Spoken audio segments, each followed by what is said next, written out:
Në vitin 1969, Neil Armstrong dhe Buzz Aldrin qëndruan në sipërfaqen e Hënës për 2 orë 31 minuta. Gjatë kësaj kohe, ata filmuan 158 minuta material video. Por këtu është çudia që shkencëtarët nuk e diskutojnë hapur. Nga i gjithë ky material, ekzistojnë 5 sekuenca që NASA nuk i ka shpjeguar plotësisht kurrë. Jo sepse janë të klasifikuara, jo sepse janë humbur, por sepse çdo përpjekje për t'i shpjeguar ato krijon më shumë pyetje se sa përgjigje. Dhe tani, 55 vjet më vonë, me teknologji të reja, analize dhe dokumente të deklasifikuara, po fillojmë të kuptojmë se çfarë pan vërtet ata astronaut. Imagjinoni se jeni duke parë një video të zakonshme nga Hëna. Pritet të shihni shkretir gri, horizont të shesht, errësirë absolute të hapësirës. Por në disa nga këto sekuenca, diçka nuk përputhet. Objekte që lëvizin në mënyra që nuk duhet të lëvizin, drita që shfaqet nga burime që nuk duhet të ekzistojnë, tinguj që regjistrohen në një mjedis ku nuk mund të ketë tinguj, dhe reagjime nga astronautët që NASA i ka fshirë nga transmetimet publike, por që ekzistojnë ende në arkivat origjinale. Kjo nuk është teori konspirative. Kjo është analizë shkencore e materialit faktik. Çdo gjë që do të diskutojmë është e dokumentuar, e verifikueshme dhe e disponueshme në arkivat publike. Pyetja nuk është nëse këto gjëra ndodhen. Pyetja është, çfarë ishin ato vërtet? Le të fillojmë nga diçka që të gjithë e dinë. Hëna nuk ka atmosferë. Kjo do të thotë se nuk ka erë, nuk ka ajër, nuk ka asgjë që mund të shkaktojë lëvizje të objekteve. Kur Armstrong vendosi flamurin amerikan në sipërfaqen hënore, inxhinierët e NASA e kishin dizajnuar atë me një shufër horizontale në krye, pikërisht sepse e dinin se pa erë, flamuri do të varej si një copë pëllhure e vdekur. Por në sekuencat video, diçka tjetër ndodh. Në orën 5 të mëngjesit, kohë Houston, në datën 21 korrik 1969, kamera e Aldrin kap një sekuencë 37 sekondëse. Flamuri lviz, jo pak. Jo si një dridhje e lehtë nga prekja e astronautit, por me valë të qarta, ritmike, sikur diçka po fryn përmes tij. Inxhinierët e NASA në qendrën Johnson të hapësirës në Houston shikuan këtë material dhe dhanë një shpjegim. Ishte inercia nga prekja e Armstrong, por këtu është problemi. Armstrong nuk e kishte prekur flamurin për 18 sekonda, dhe në vakum, pa rezistenca ajri, çdo lëvizje duhet të ndaloj pothuajse menjëherë. Fizikanti James Oberg, ish inxhinieri NASA dhe specialisti dinamikës orbitale, analizoi këtë sekuencë në vitin 2017 duke përdorur software modern të analizës së lëvizjes. Ai zbuloi se valët në flamur ndiqnin një model sinusoidal me frekuencë konstante. Kjo nuk është e mundur nga një impuls i vetëm mekanik. Duhet të ketë një burim të vazhdueshëm energjie. Por nga cili burim? Në një mjedis pa ajër, pa fushë magnetike të konsiderueshme, pa asnjë forcë të dukshme, flamuri vazhdon të lviz. Tani, le të zmadojmë perspektivën. Hëna është një trup qiellor me diametër 3478 kilometra. Ajo rrotullohet rreth tokës në një distancë mesatare prej 388.000 kilometrash. Sipërfaqja e saj është mbuluar me një shtres pluhuri të quajtur regolit, i formuar nga miliarda vjet bombardimi meteorik. Ky pluhur ka veti të çuditshme. Është elektrostatikisht i ngarkuar, ngjitet në çdo gjë, dhe sipas studimeve të mëvonshme mund të levitojë. Në vitin 2009, shkencëtar në Universitetin e Colorados në Boulder zbuluan se pluhuri hënor mund të ngrihet disa centimetra mbi sipërfaqe për shkak të ngarkesave elektrostatike të shkaktuara nga rrezatimi dielor.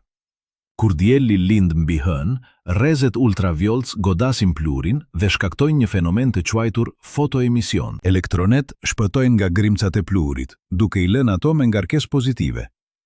Grimcat me ngarkesë të njëjtë zmbrapen nga njëra tjetra. Dhe në gravitet të ulët, kjo mund të jetë e mjaftueshme për t'i bërë ato të lundrojnë. Por këtu bëhet interesante.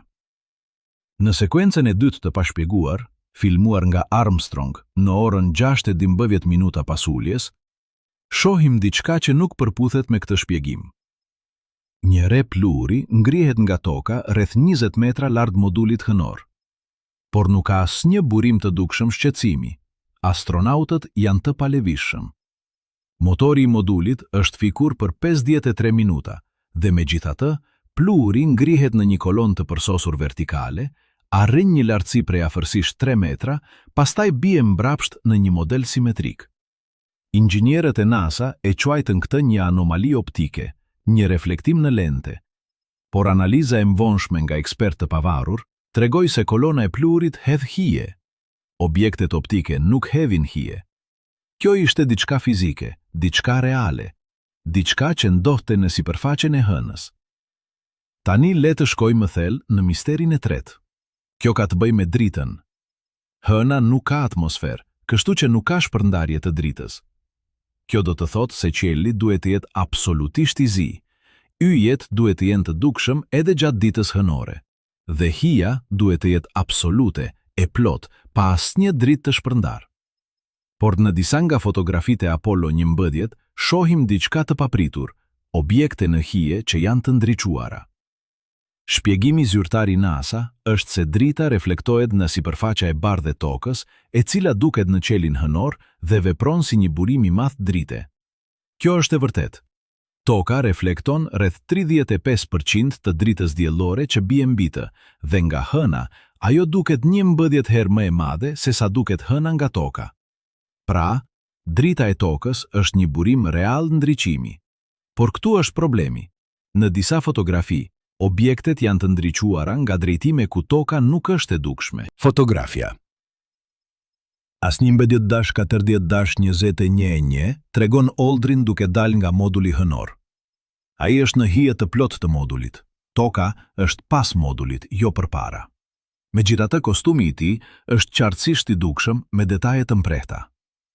Analiza fotometrike e kryer nga shkencëtar në Institutin Teknologjik të Massachusettit në vitin 2015 tregoi se niveli i ndriçimit në kostum ishte shumë i lartë për t'u shpjeguar vetëm me dritën e reflektuar nga sipërfaqja hënore. Pra, nga vinte drita, disa shkencëtar sugjeruan se mund të ishte nga reflektimi i brendshëm i modulit hënor. Por moduli ishte i mbuluar me material jo reflektues pikërisht për të shmangur verbimin e astronautëve. Të tjerë sugjeruan se mund të ishte nga vetë kostumi, i cili kishte shtresa reflektuese. Por kjo nuk shpjegon pse drita dukej se vinte nga një drejtim specifik, sikur kishte një burim të pavarur. Dhe pastaj është tingull. Kjo është ndoshta anomalia më e çuditshme. Hëna nuk ka atmosferë, kështu që nuk mund të ketë transmetim tingujsh. Astronautët komunikonin përmes radios. Çdo gjë që thonin kalonte nëpër mikrofonët e tyre, transmetohej në Houston dhe pastaj transmetohej përsëri te astronauti tjetër. Por në disa nga regjistrimet origjinale, të ruajtura në arkivat kombëtare në College Park, Maryland, ka diçka të çuditshme.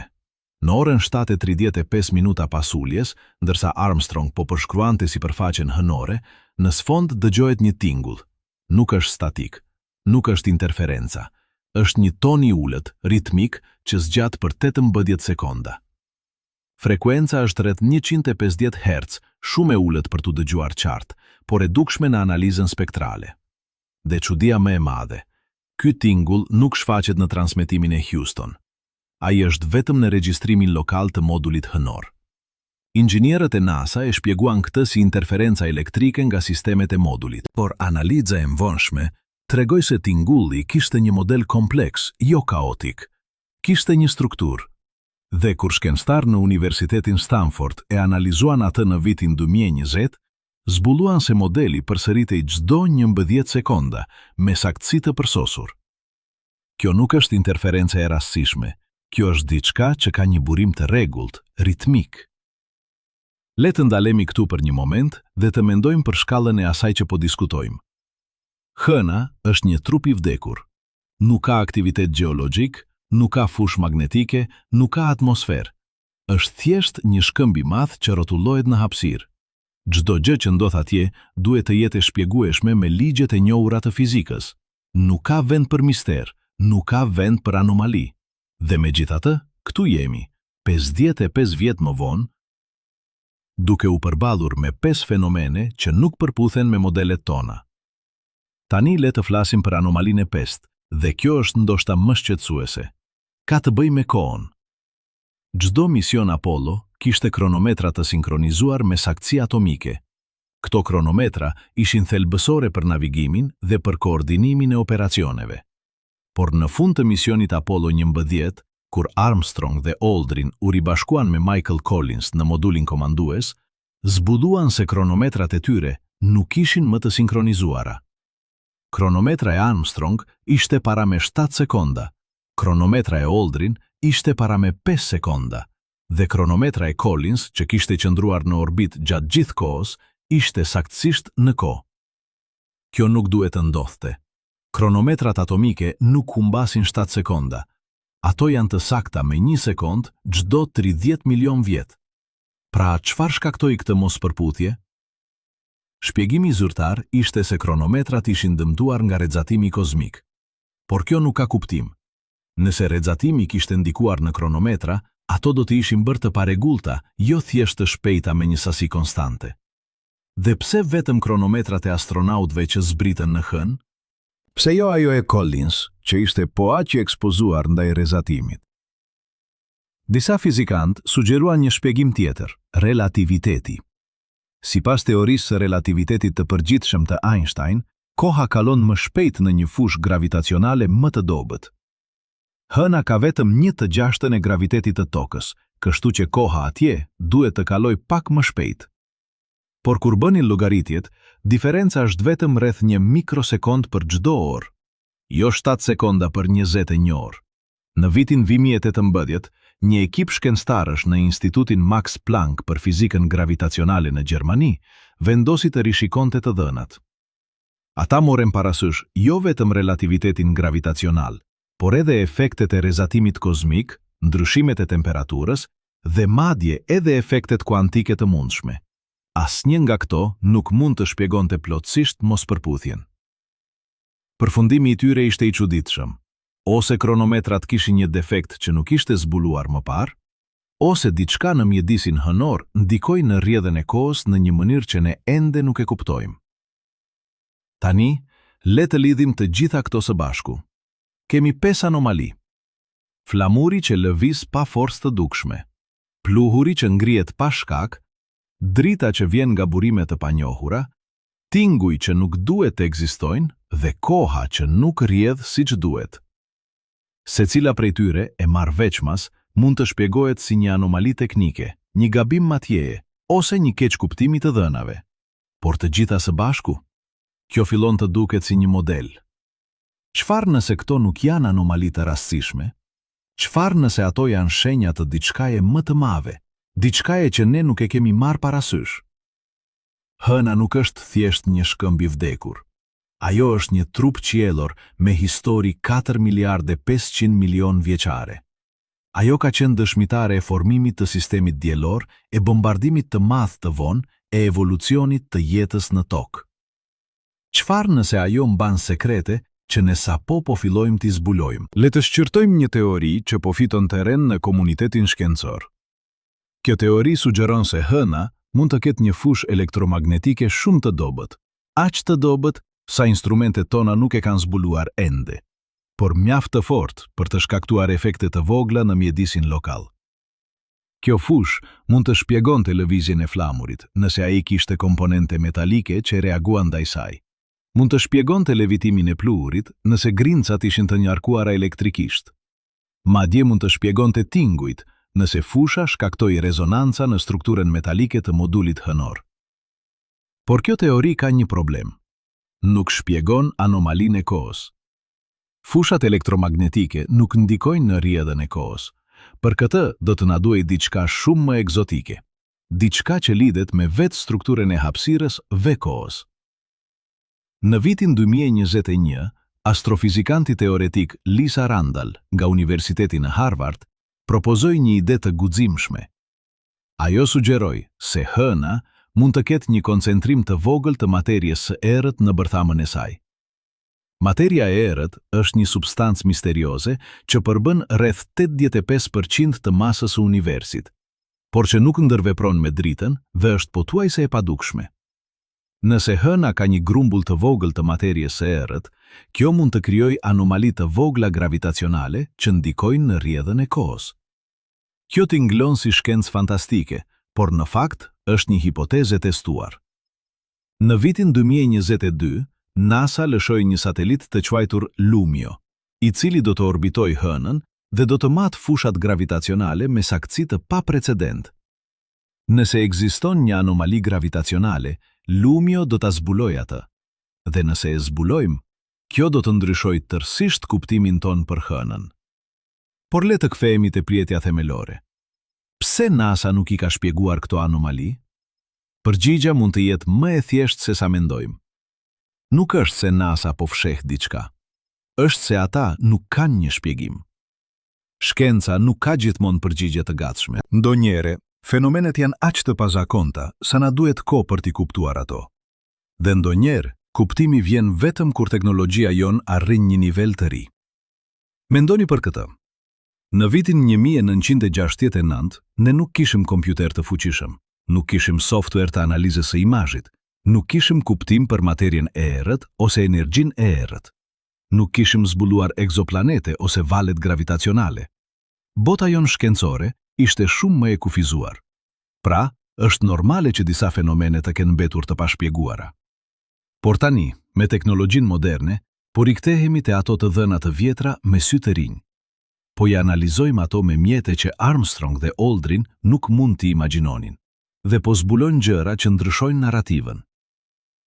Le të flasim për një zbulim të fundit që lidhet drejt për drejt me këto anomali.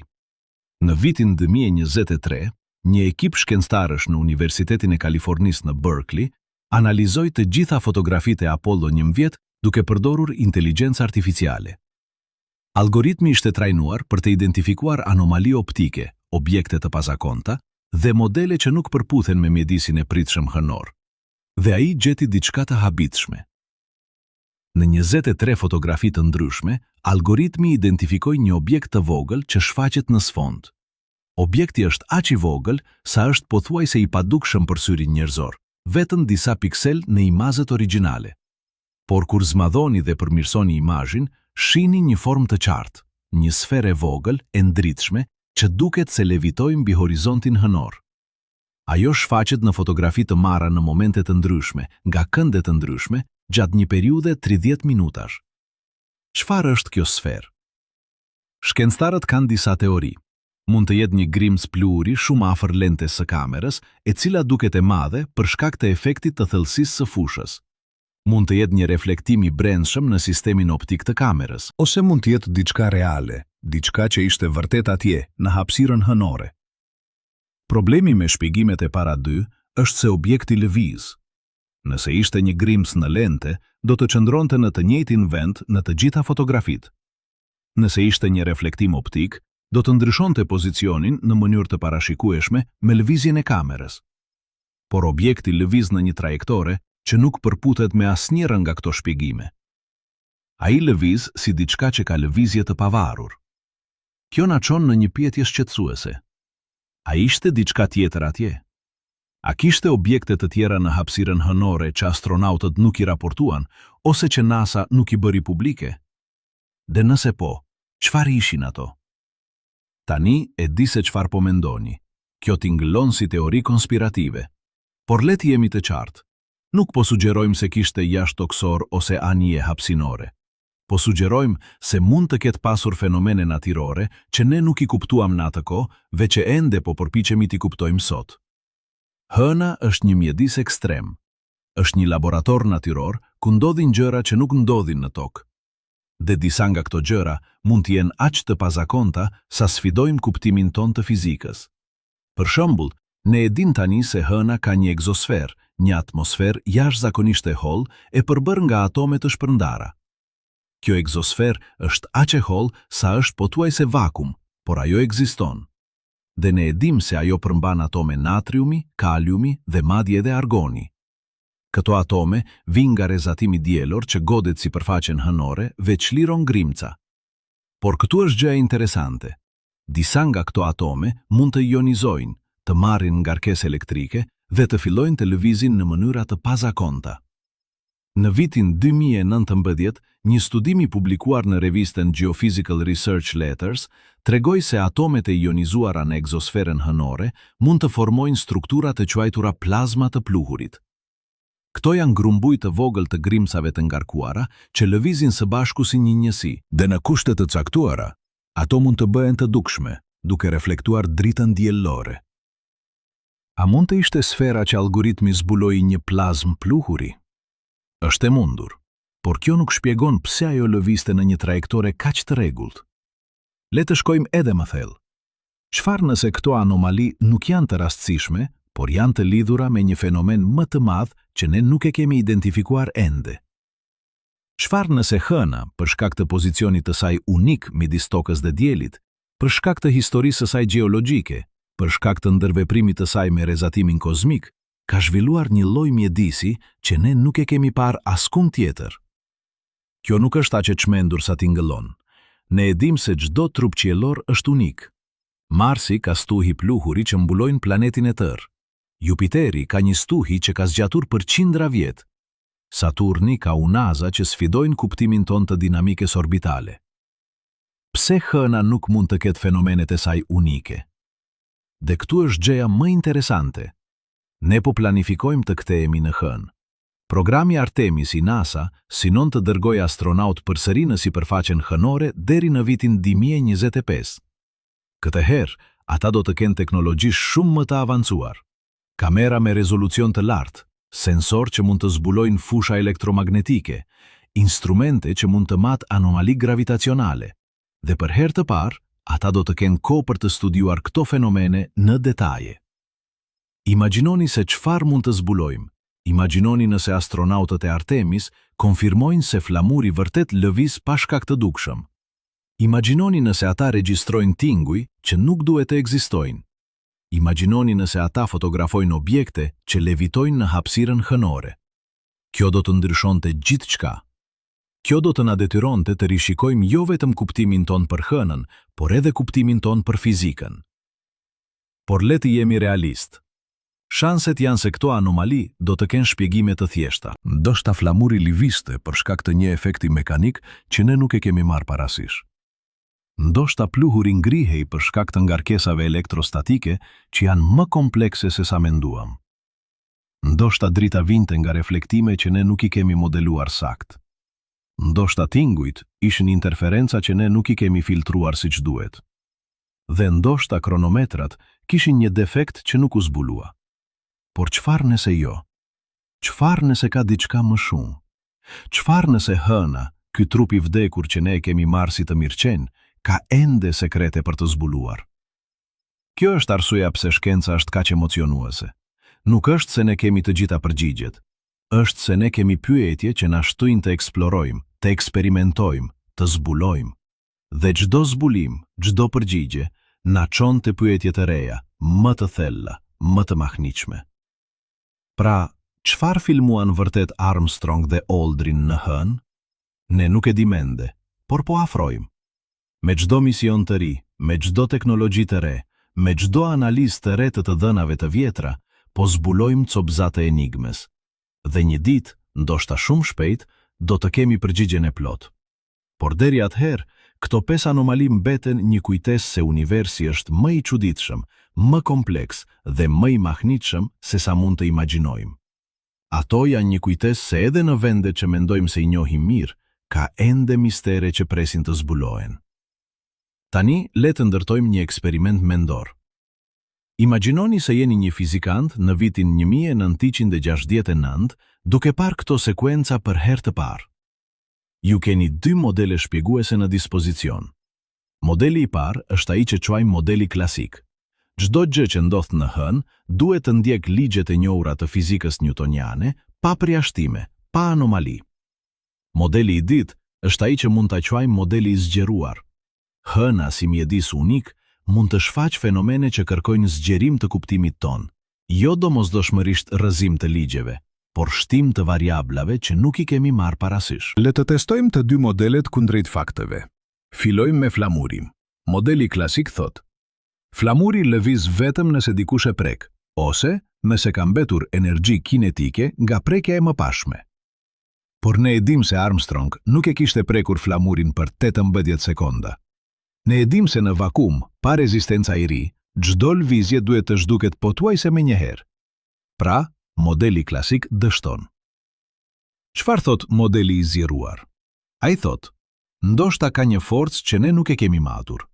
Ndoshta ka një fushë elektromagnetike shumë të dobët. Ndoshta ka një efekt të rrezatimit diellor që ndikon në materialet e flamurit në mënyra që ne nuk i kemi parashikuar. Kjo nuk është teori konspirative. Kjo është metodë shkencore. Kur të dhënat nuk përputhen me modelin, zgjeroni modelin. Por këtu vjen problemi. Nëse zgjeroni modelin për të shpjeguar flamurin, duhet të jeni të sigurt se zgjerimi juaj nuk krijon kontradikta me fenomene të tjera. Dhe kur e aplikoni këtë zgjerim te anomalitë e tjera, gjërat bëhen më komplekse. Le të marrim pluhurën që ngrihet pa shkak. Nëse supozojmë se ka një fushë elektromagnetike që lëviz flamurin, a mund të jetë e njëjta fushë që ngre pluhurën? Në teori, po. Nëse pluhuri është i ndarkuar elektrikisht dhe nëse fusha ndryshon me kohë, ajo mund të shkaktojë lëvizje. Por këtu është problemi. Fusha duhet të jetë shumë e fortë për të ngritur pluhurën 3 metra lart, por mjaft e dobët për të mos u zbuluar nga instrumentet e Apollo 11. Kjo është një kontradikt. Pra, ndoshta nuk është një fushë elektromagnetike. Ndoshta është diçka tjetër. Në vitin 2012, fizikanti teoretik Roger Penrose në Universiteti i Oxfordit propozoi një ide interesante. Ai sugjeroi se në kushte të caktuara, grimcat mund të hyjnë në një gjendje kuantike të quajtur superfluiditet. Kjo është një gjendje ku grimcat lëvizin pa fërkim, pa rezistencë, sikur të ishin një lëng i përsosur. Në tokë, kjo gjendje arrihet vetëm në temperatura jashtëzakonisht të ulta, afër zeros absolute. Por në hën, ku temperatura në hije mund të bjerë në -173 gradë Celsius, ndoshta është e mundur që disa grimca pluhuri të hyjnë në këtë gjendje. Nëse pluhuri hënor mund të bëhet superfluide, kjo do të shpjegonte shumë gjëra. Do të shpjegonte pse ai ngrihet pa forcë të dukshme. Do të shpjegonte pse lëviz në kolona të përsosura vertikale. Do të shpjegonte madje edhe pse bie mbrapsht në një model simetrik. Por kjo teori ka një problem të madh. Ne nuk kemi asnjë provë eksperimentale se pluhuri hënor mund të bëhet superfluide. Kjo është thjesht një hipotezë. Dhe derisa të kemi prova, mbetet vetëm një mundësi teorike. Tani le të kalojmë te drita. Kjo është ndoshta anomalia më e lehtë për të shpjeguar, por edhe më e çuditshme kur e shqyrtoni me kujdes. Modeli klasik thot, drita në hën vjen nga 2 burime, dieli dhe toka. Dieli është burimi kryesor dhe toka vepron si një pasqyrë e madhe që reflekton dritën diellore mbrapsht në hën. Kjo është e vërtetë. Por kur analizoni fotografit me kujdes, shihni se disa objekte janë të ndriçuara nga drejtime ku as dieli as toka nuk janë të dukshme. Pra, nga vjen drita? Një shpjegim i mundshëm është se drita reflektohet nga sipërfaqja hënore. Regoliti, pluhuri që mbulon hënën, ka veti reflektuese. Por këtu është problemi. Regoliti është i errët. Ai reflekton vetëm rreth 12% të dritës që bie mbi të. Kjo nuk është e mjaftueshme për të ndriçuar objekte në hije me atë intensitet që shohim në fotografi. Pra duhet të ketë një burim tjetër.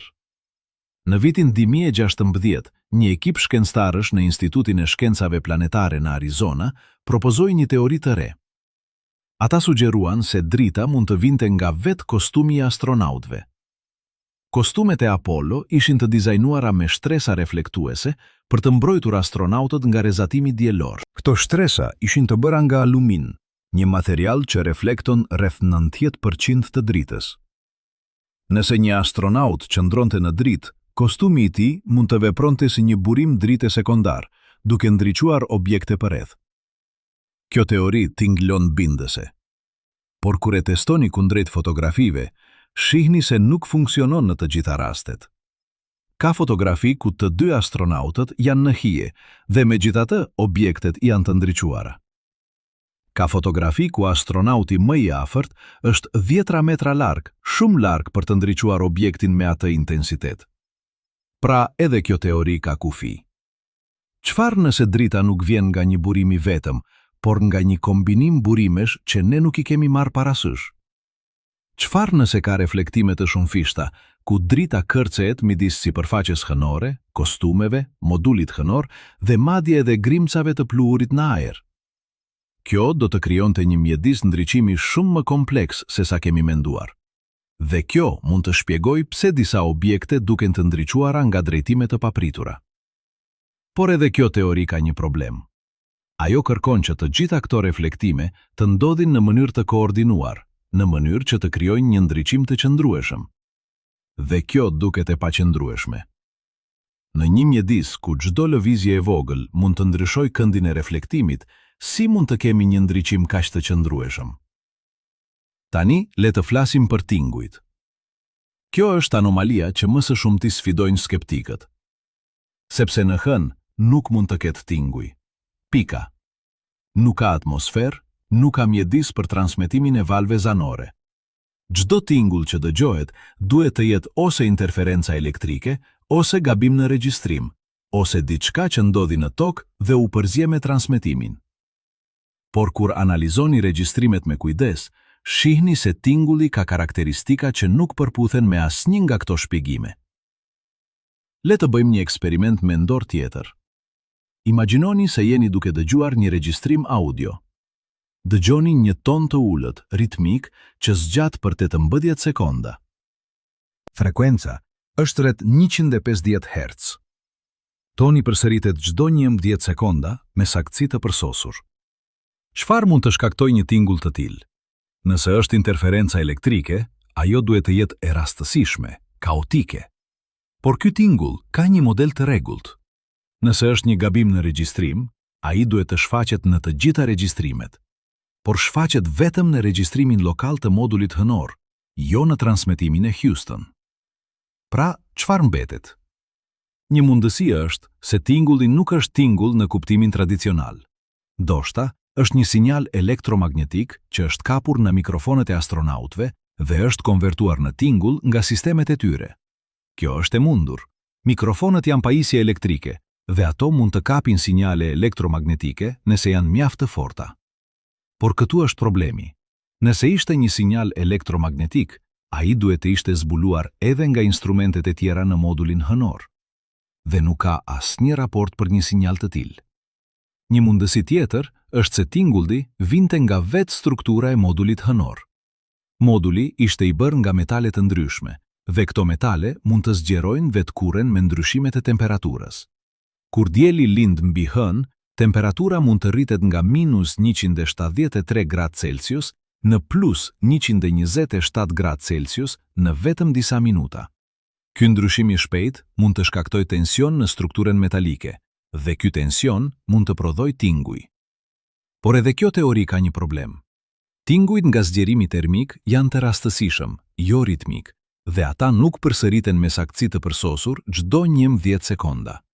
Pra, edhe këtu, modeli klasik dështon. Dhe modeli i zgjeruar duhet të propozojë diçka shumë më egzotike. Ndoshta një rezonancë mekanike që ne nuk e kemi kuptuar. Ndoshta një ndërveprim midis fushave elektromagnetike dhe strukturës metalike që krijon një lloj oscilatori. Ndoshta madje edhe një fenomen kuantik që ne nuk e kemi parashikuar. Dhe më në fund, le të flasim për kohën. Kjo është anomalia më shqetësuese, sepse koha është themeli i fizikës. Nëse koha nuk rrjet siç duhet, atëherë çdo gjë tjetër bie në dyshim. Modeli klasik thotë, kronometrat atomike janë absolute. Ato nuk humbasin kohë. Ato janë të sakta me 1 sekond çdo 30 milion vjet. Pra, nëse kronometrat e Armstrong dhe Aldrin ishin para me 7 sekonda, duhet të ketë një shpjegim. Shpjegimi më i thjeshtë është se kronometrat ishin të dëmtuara. Por kjo nuk ka kuptim. Kronometrat atomike nuk dëmtohen lehtë. Ato janë të dizajnuara për të rezistuar ndaj rrezatimit, ndaj temperaturave ekstreme, ndaj goditjeve. Dhe nëse ishin të dëmtuara, do të ishin bërë të paregullta, jo thjesht të shpejta me një sasi konstante. Shpjegimi i dytë është relativiteti. Sipas Einstein, koha kalon më shpejt në një fushë gravitacionale më të dobët. Hëna ka vetëm 1/6 e gravitetit të tokës, kështu që koha atje duhet të kaloj pak më shpejt. Por kur bëni llogaritjet, diferenca është vetëm rreth 1 mikrosekond për çdo orë, jo 7 sekonda për 21 orë. Pra, relativiteti nuk mund ta shpjegoj këtë. Shpjegimi i tretë është më egzotik. Çfarë nëse hëna ka një anomali gravitacionale që ne nuk e kemi zbuluar? Çfarë nëse ka një koncentrim të vogël të materjes së errët në bërthamën e saj që krijon një fushë gravitacionale jo uniforme?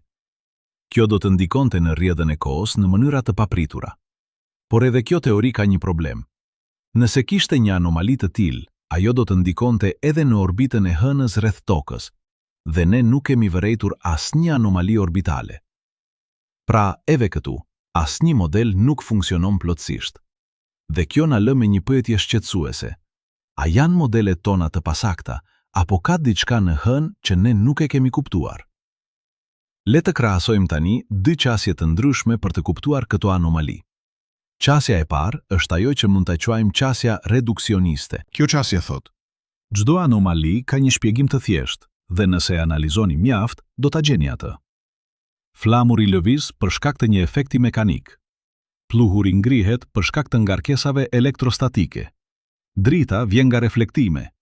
Tingujt janë interferenca. Kronometrat ishin të dëmtuara. Kjo qasje është e fuqishme sepse është e testuar. Shumica e anomalive në histori janë shpjeguar me këtë qasje. Por qasja reduksioniste ka një kufizim. Ajo supozon se çdo fenomen mund të shpjegohet në mënyrë të pavarur, pa marrë parasysh kontekstin më të gjerë. Dhe ndonjëherë, kjo nuk funksionon. Ndonjëherë, fenomenet janë të lidhura në mënyra që ne nuk i shohim menjëherë. Dhe kjo na çon te qasja e dytë, që mund ta quajmë qasja sistemike. Qasja sistemike thotë: këto anomali nuk janë të rastësishme. Ato janë shenja të një fenomeni më të madh që ne nuk e kemi identifikuar. Ndoshta hëna ka një mjedis unik që krijon efekte të ndërlidhura. Ndoshta ka një fushë elektromagnetike të dobët që ndikon në flamurin, në pluhurën, në dritën, në tingujt dhe madje edhe në kohën. Ndoshta ka një ndërveprim midis rrezatimit diellor, sipërfaqes hënore dhe fushave gravitacionale që krijon një lloj ekosistemi fizik që ne nuk e kemi parë askund tjetër. Kjo qasje është më ambicioze, por edhe më e rrezikshme, sepse nëse gaboni, nëse krijoni një model që nuk përputhet me realitetin, mund të humbni vite duke ndjekur një rrugë të gabuar.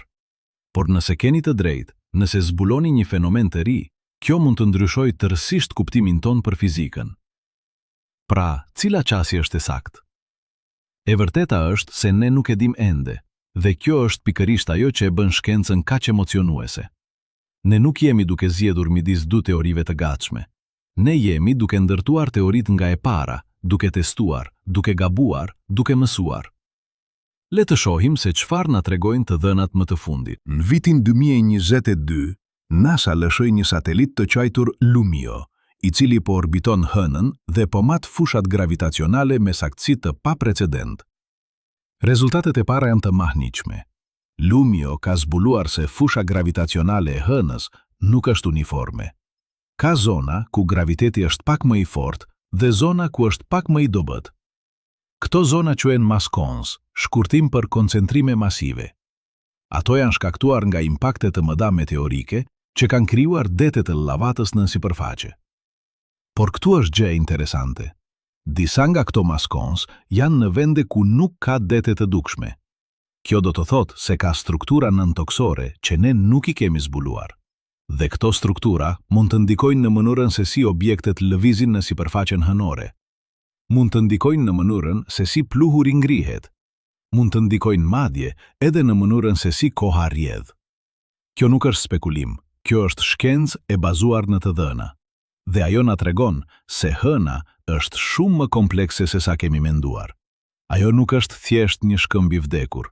Ajo është një trup dinamik me struktura të brendshme që vazhdojnë të ndikojnë në sipërfaqe. Por edhe këto zbulime nuk shpjegojnë plotësisht anomalitë. Maskons mund të shpjegojnë pse pluhuri ngrihet në disa vende dhe jo në të tjera. Por nuk shpjegojnë pse flamuri lëviz. Nuk shpjegojnë pse ka dritë nga burime të panjohura. Nuk shpjegojnë tingujt dhe nuk shpjegojnë pse kronometrat ishin para me 7 sekonda. Pra, edhe me të dhënat më të fundit, ne ende nuk kemi një përgjigje të plot. Dhe kjo na çon te një pyetje më themelore. A është e mundur që disa fenomene të jenë thjesht të pashpjegueshme me fizikën aktuale? A është e mundur që ne të duhet të zhvillojmë teori të reja, ligje të reja, për të kuptuar plotësisht se çfarë ndodh në hënë? Kjo nuk është një pyetje retorike. Kjo është një pyetje që fizikantët po e bëjnë seriozisht. Sepse sa më shumë që studiojmë hënën, aq më shumë zbulojmë se ajo nuk përputhet me modelet tona. Dhe kjo nuk është një dështim i shkencës. Kjo është një mundësi për shkencën të rritet, të evolojë, të bëhet më e plot. Mendoni për këtë.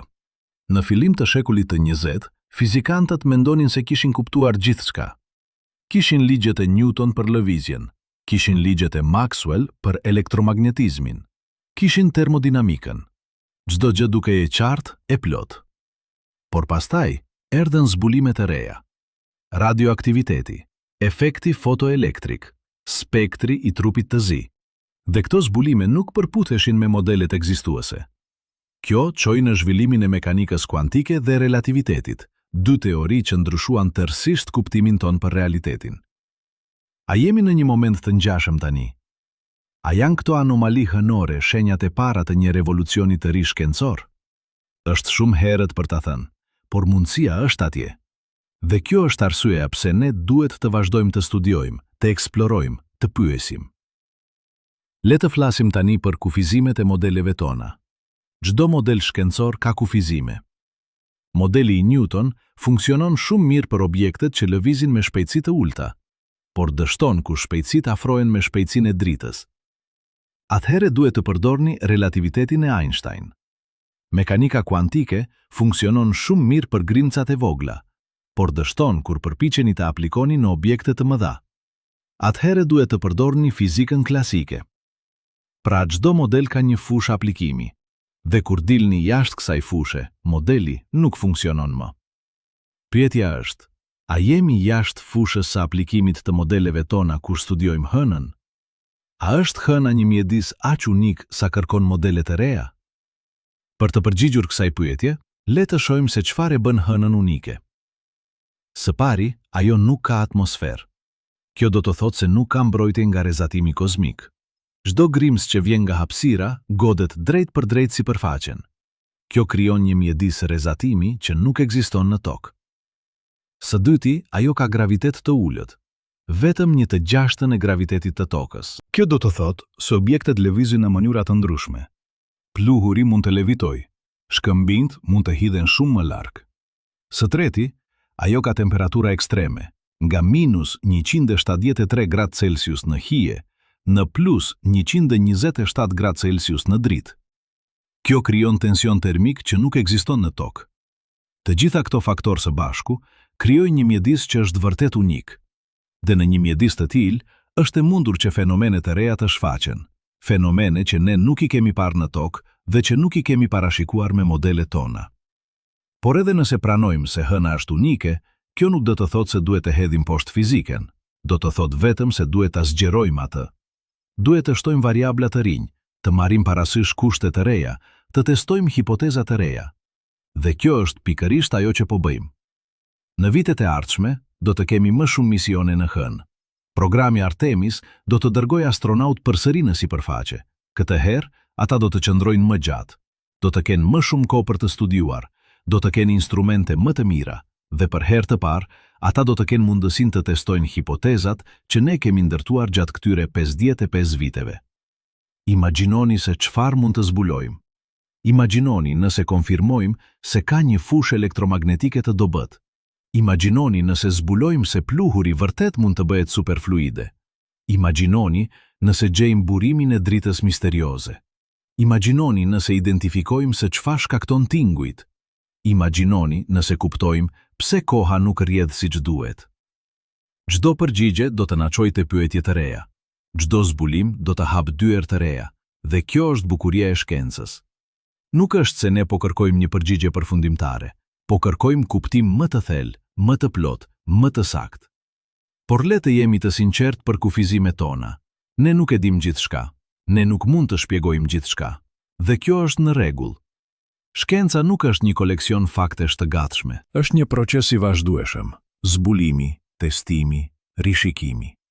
Dhe ndonjëherë, procesi është më i rëndësishëm se përgjigja. Pra, ku na lë kjo? Ne kemi 5 anomali që nuk janë shpjeguar plotësisht. Kemi 2 modele shpjeguese që secili ka pikat e forta dhe të dobta. Kemi të dhëna të reja që po na japin njohuri të reja. Dhe kemi pyetje që vazhdojnë të na sfidojnë. Por një gjë është e qartë. Hëna nuk është ajo që menduam se ishte. Ajo nuk është thjesht një shkëmb i vdekur që rrotullohet në hapësirë. Ajo është një laborator natyror ku ndodhin fenomene që ne sapo po fillojmë t'i kuptojmë. Dhe çdo hap që bëjmë drejt kuptimit na afron me të vërtetën. E vërteta mund të jetë e thjeshtë. Mund të jetë se të gjitha këto anomali kanë shpjegime të drejtpërdrejta që ne thjesht nuk i kemi gjetur ende. Ose e vërteta mund të jetë komplekse. Mund të jetë se hëna na po na tregon diçka të re për fizikën, diçka që do të ndryshojë mënyrën se si e kuptojmë universin. Por pavarësisht se cila është e vërteta, procesi i kërkimit të saj është ajo që na bën njerëz. Është ajo që na shtyn të eksplorojmë, të pyesim, të zbulojmë, dhe është ajo që do të na çojë, hap pas hapi, drejt një kuptimi më të plot të realitetit. Por le të ndalemi këtu për një moment.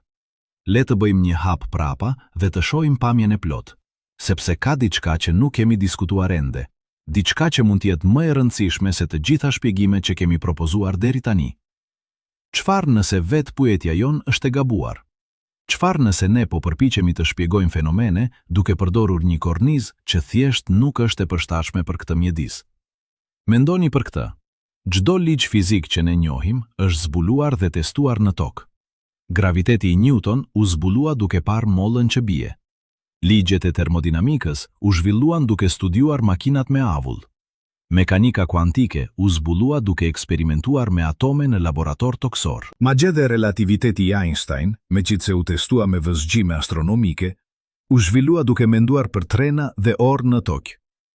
Pra, çdo gjë që ne e quajmë fizik universale është në të vërtetë fizik toksore që ne kemi zgjeruar në univers. Dhe kjo ka funksionuar jashtëzakonisht mirë. Ligjet tona parashikojnë lëvizjen e planetëve, parashikojnë sjelljen e yjeve, parashikojnë madje edhe sjelljen e vrimave të zeza. Por çfarë nëse ka mjedise ku këto ligje arrin kufirin e tyre? Jo se ato janë të gabuara, por se ato janë të paplot. Se ka variabla që ne nuk i kemi marrë parasysh sepse nuk ekzistojnë në tokë. Hëna mund të jetë pikrisht një mjedis i tillë. Një vend ku ligjet tona funksionojnë, por jo plotësisht. Një vend ku ka efekte të vogla, të cilat në tokë janë të papërfillshme, por në hënë bëhen të dukshme. Le të shohim një shembull konkret. Në vitin 2020, një ekip shkencëtarësh në Institutin e Teknologjisë në Massachusetts kreu një eksperiment të jashtëzakonshëm. Ata ndërtuan një dhomë vakum që simulonte kushtet hënore. Vakum pothuajse i plot. Temperatura që luhatet midis ekstremeve. Rezatim që imiton rezatimin diellor pa filtrimin e atmosferës. Dhe në këtë dhomë, ata vendosën një flamur të vogël, identik me atë që Armstrong dhe Aldrin ngritën në hënë. Flamuri ishte i bërë nga i njëjti material, kishte të njëjtën strukturë, ishte i montuar në të njëjtën mënyrë. Pastaj ata filluan të vëzgojnë. Dhe ajo që pan ishte e habitshme. Flamuri filloi të lëviz. Jo me njerë, por pas rreth 12 orësh. Lëvizja ishte e vogël, pothuajse e padukshme, por ishte atje. Një vallëzim i lehtë, sikur flamuri po përkulej nga një erë e lehtë. Por nuk ishte erë, doma ishte vakum. Nuk ishte asnjë molekul ajri që mund të shkaktonte lëvizje. Pra çfarë po ndodhte? Shkencëtarët filluan të analizojnë. Ata matën temperaturën e flamurit. Zbuluan se ana që përbalej me burimin e rezatimit ishte 150 gradë më e nxehtë se ana në hije. Kjo diferencë temperature shkaktonte tension në pëllhur. Pëllhura po zgjerohej në anën e nxehtë dhe po të kurrej në anën e ftohtë. Dhe ky tension po shkaktonte lëvizje të vogla. Por kjo nuk ishte gjithçka. Kur ata matën ngarkesën elektrike të flamurit, zbuluan diçka edhe më interesante. Flamuri kishte zhvilluar një ngarkesë elektrostatike. Rrezatimi po shkaktonte që elektronet të lirohen nga pëllhura, duke e lënë atë me një ngarkesë pozitive. Dhe kjo ngarkesë po ndërvepronte me fushat elektromagnetike të dobta në dhomë, duke shkaktuar lëvizje shtesë. Pra, flamuri po lëvizte për shkak të një kombinimi të tensionit termik dhe forcave elektrostatike. Jo për shkak të erës, por për shkak të efekteve që janë pothuajse të padukshme në tokë, por që bëhen domethënëse në kushte hënore. Ky eksperiment ishte një zbulim i madh. Ai tregoi se ne mund të shpjegojmë lëvizjen e flamurit pa pasur nevojë për teori egzotike. Por ai gjithashtu tregoi diçka më të rëndësishme, se hëna është një mjedis ku efekte të vogla mund të kenë pasoja të mëdha. Dhe kjo na çon të një pyetje më e gjerë. Sa nga anomalitë e tjera mund të shpjegohen në të njëjtën mënyrë? Sa prej tyre janë thjesht efekte të vogla që ne nuk i kemi marrë parasysh sepse nuk janë të rëndësishme në tokë? Le të shohim pluhurën që levitonte. Ne e dim tani se pluhuri hënor ka veti të pazakonta. Ai është jashtëzakonisht i imët, me grinca që janë vetëm disa mikrometra në diametër. Ai është i ashpër, me skaje të mprehta që vijnë nga mungesa e erozionit nga era dhe uji. Dhe ai është elektrikisht i ngarkuar për shkak të rrezatimit diellor. Në vitin 2021, një studim i publikuar në revistën Planetary Science tregoi se grimcat e pluhurit hënor mund të ngarkojnë aq shumë sa të fillojnë të shtyjnë njëra tjetrën. Kjo quhet levitim elektrostatik. Dhe në kushte të caktuara, grimcat mund të ngrihen disa centimetra mbi sipërfaqe dhe të qëndrojnë atje, duke levituar në ekuilibër midis forcës elektrostatike dhe gravitetit. Por këtu është gjë interesante. Ky efekt nuk është konstant. Ai varet nga intensiteti i rrezatimit diellor, nga përbërja e pluhurit, nga fusha elektromagnetike lokale. Pra, në disa vende, pluhuri mund të levitojë. Në vende të tjera, jo. Dhe kjo përputhet me atë që Armstrong dhe Aldrin raportuan. Ata pan pluhur që levitonte në disa zona, por jo në të gjitha. Ata pan se levitimi ishte më i fortë kur dielli ishte në një kënd të caktuar. Ata pan se ai ndryshonte me kalimin e kohës. Pra, edhe kjo anomali mund të ketë një shpjegim të thjeshtë. Jo një fushë antigraviteti, por thjesht elektrostatik në kushte ekstreme. Por çfarë për dritën misterioze? Çfarë për atë shkëlqim të vogël që shfaqej në fotografi që nuk vinte nga dielli, nga toka apo nga moduli hënor? Këtu gjërat bëhen më komplekse, sepse drita është një fenomen që ne e kuptojmë shumë mirë. Ne e dim se drita vjen nga burime që emetojnë fotone, dielli, yjet, reflektimet, reaksionet kimike, radioaktiviteti. Por në hënë, shumica e këtyre burimeve nuk ekzistojnë.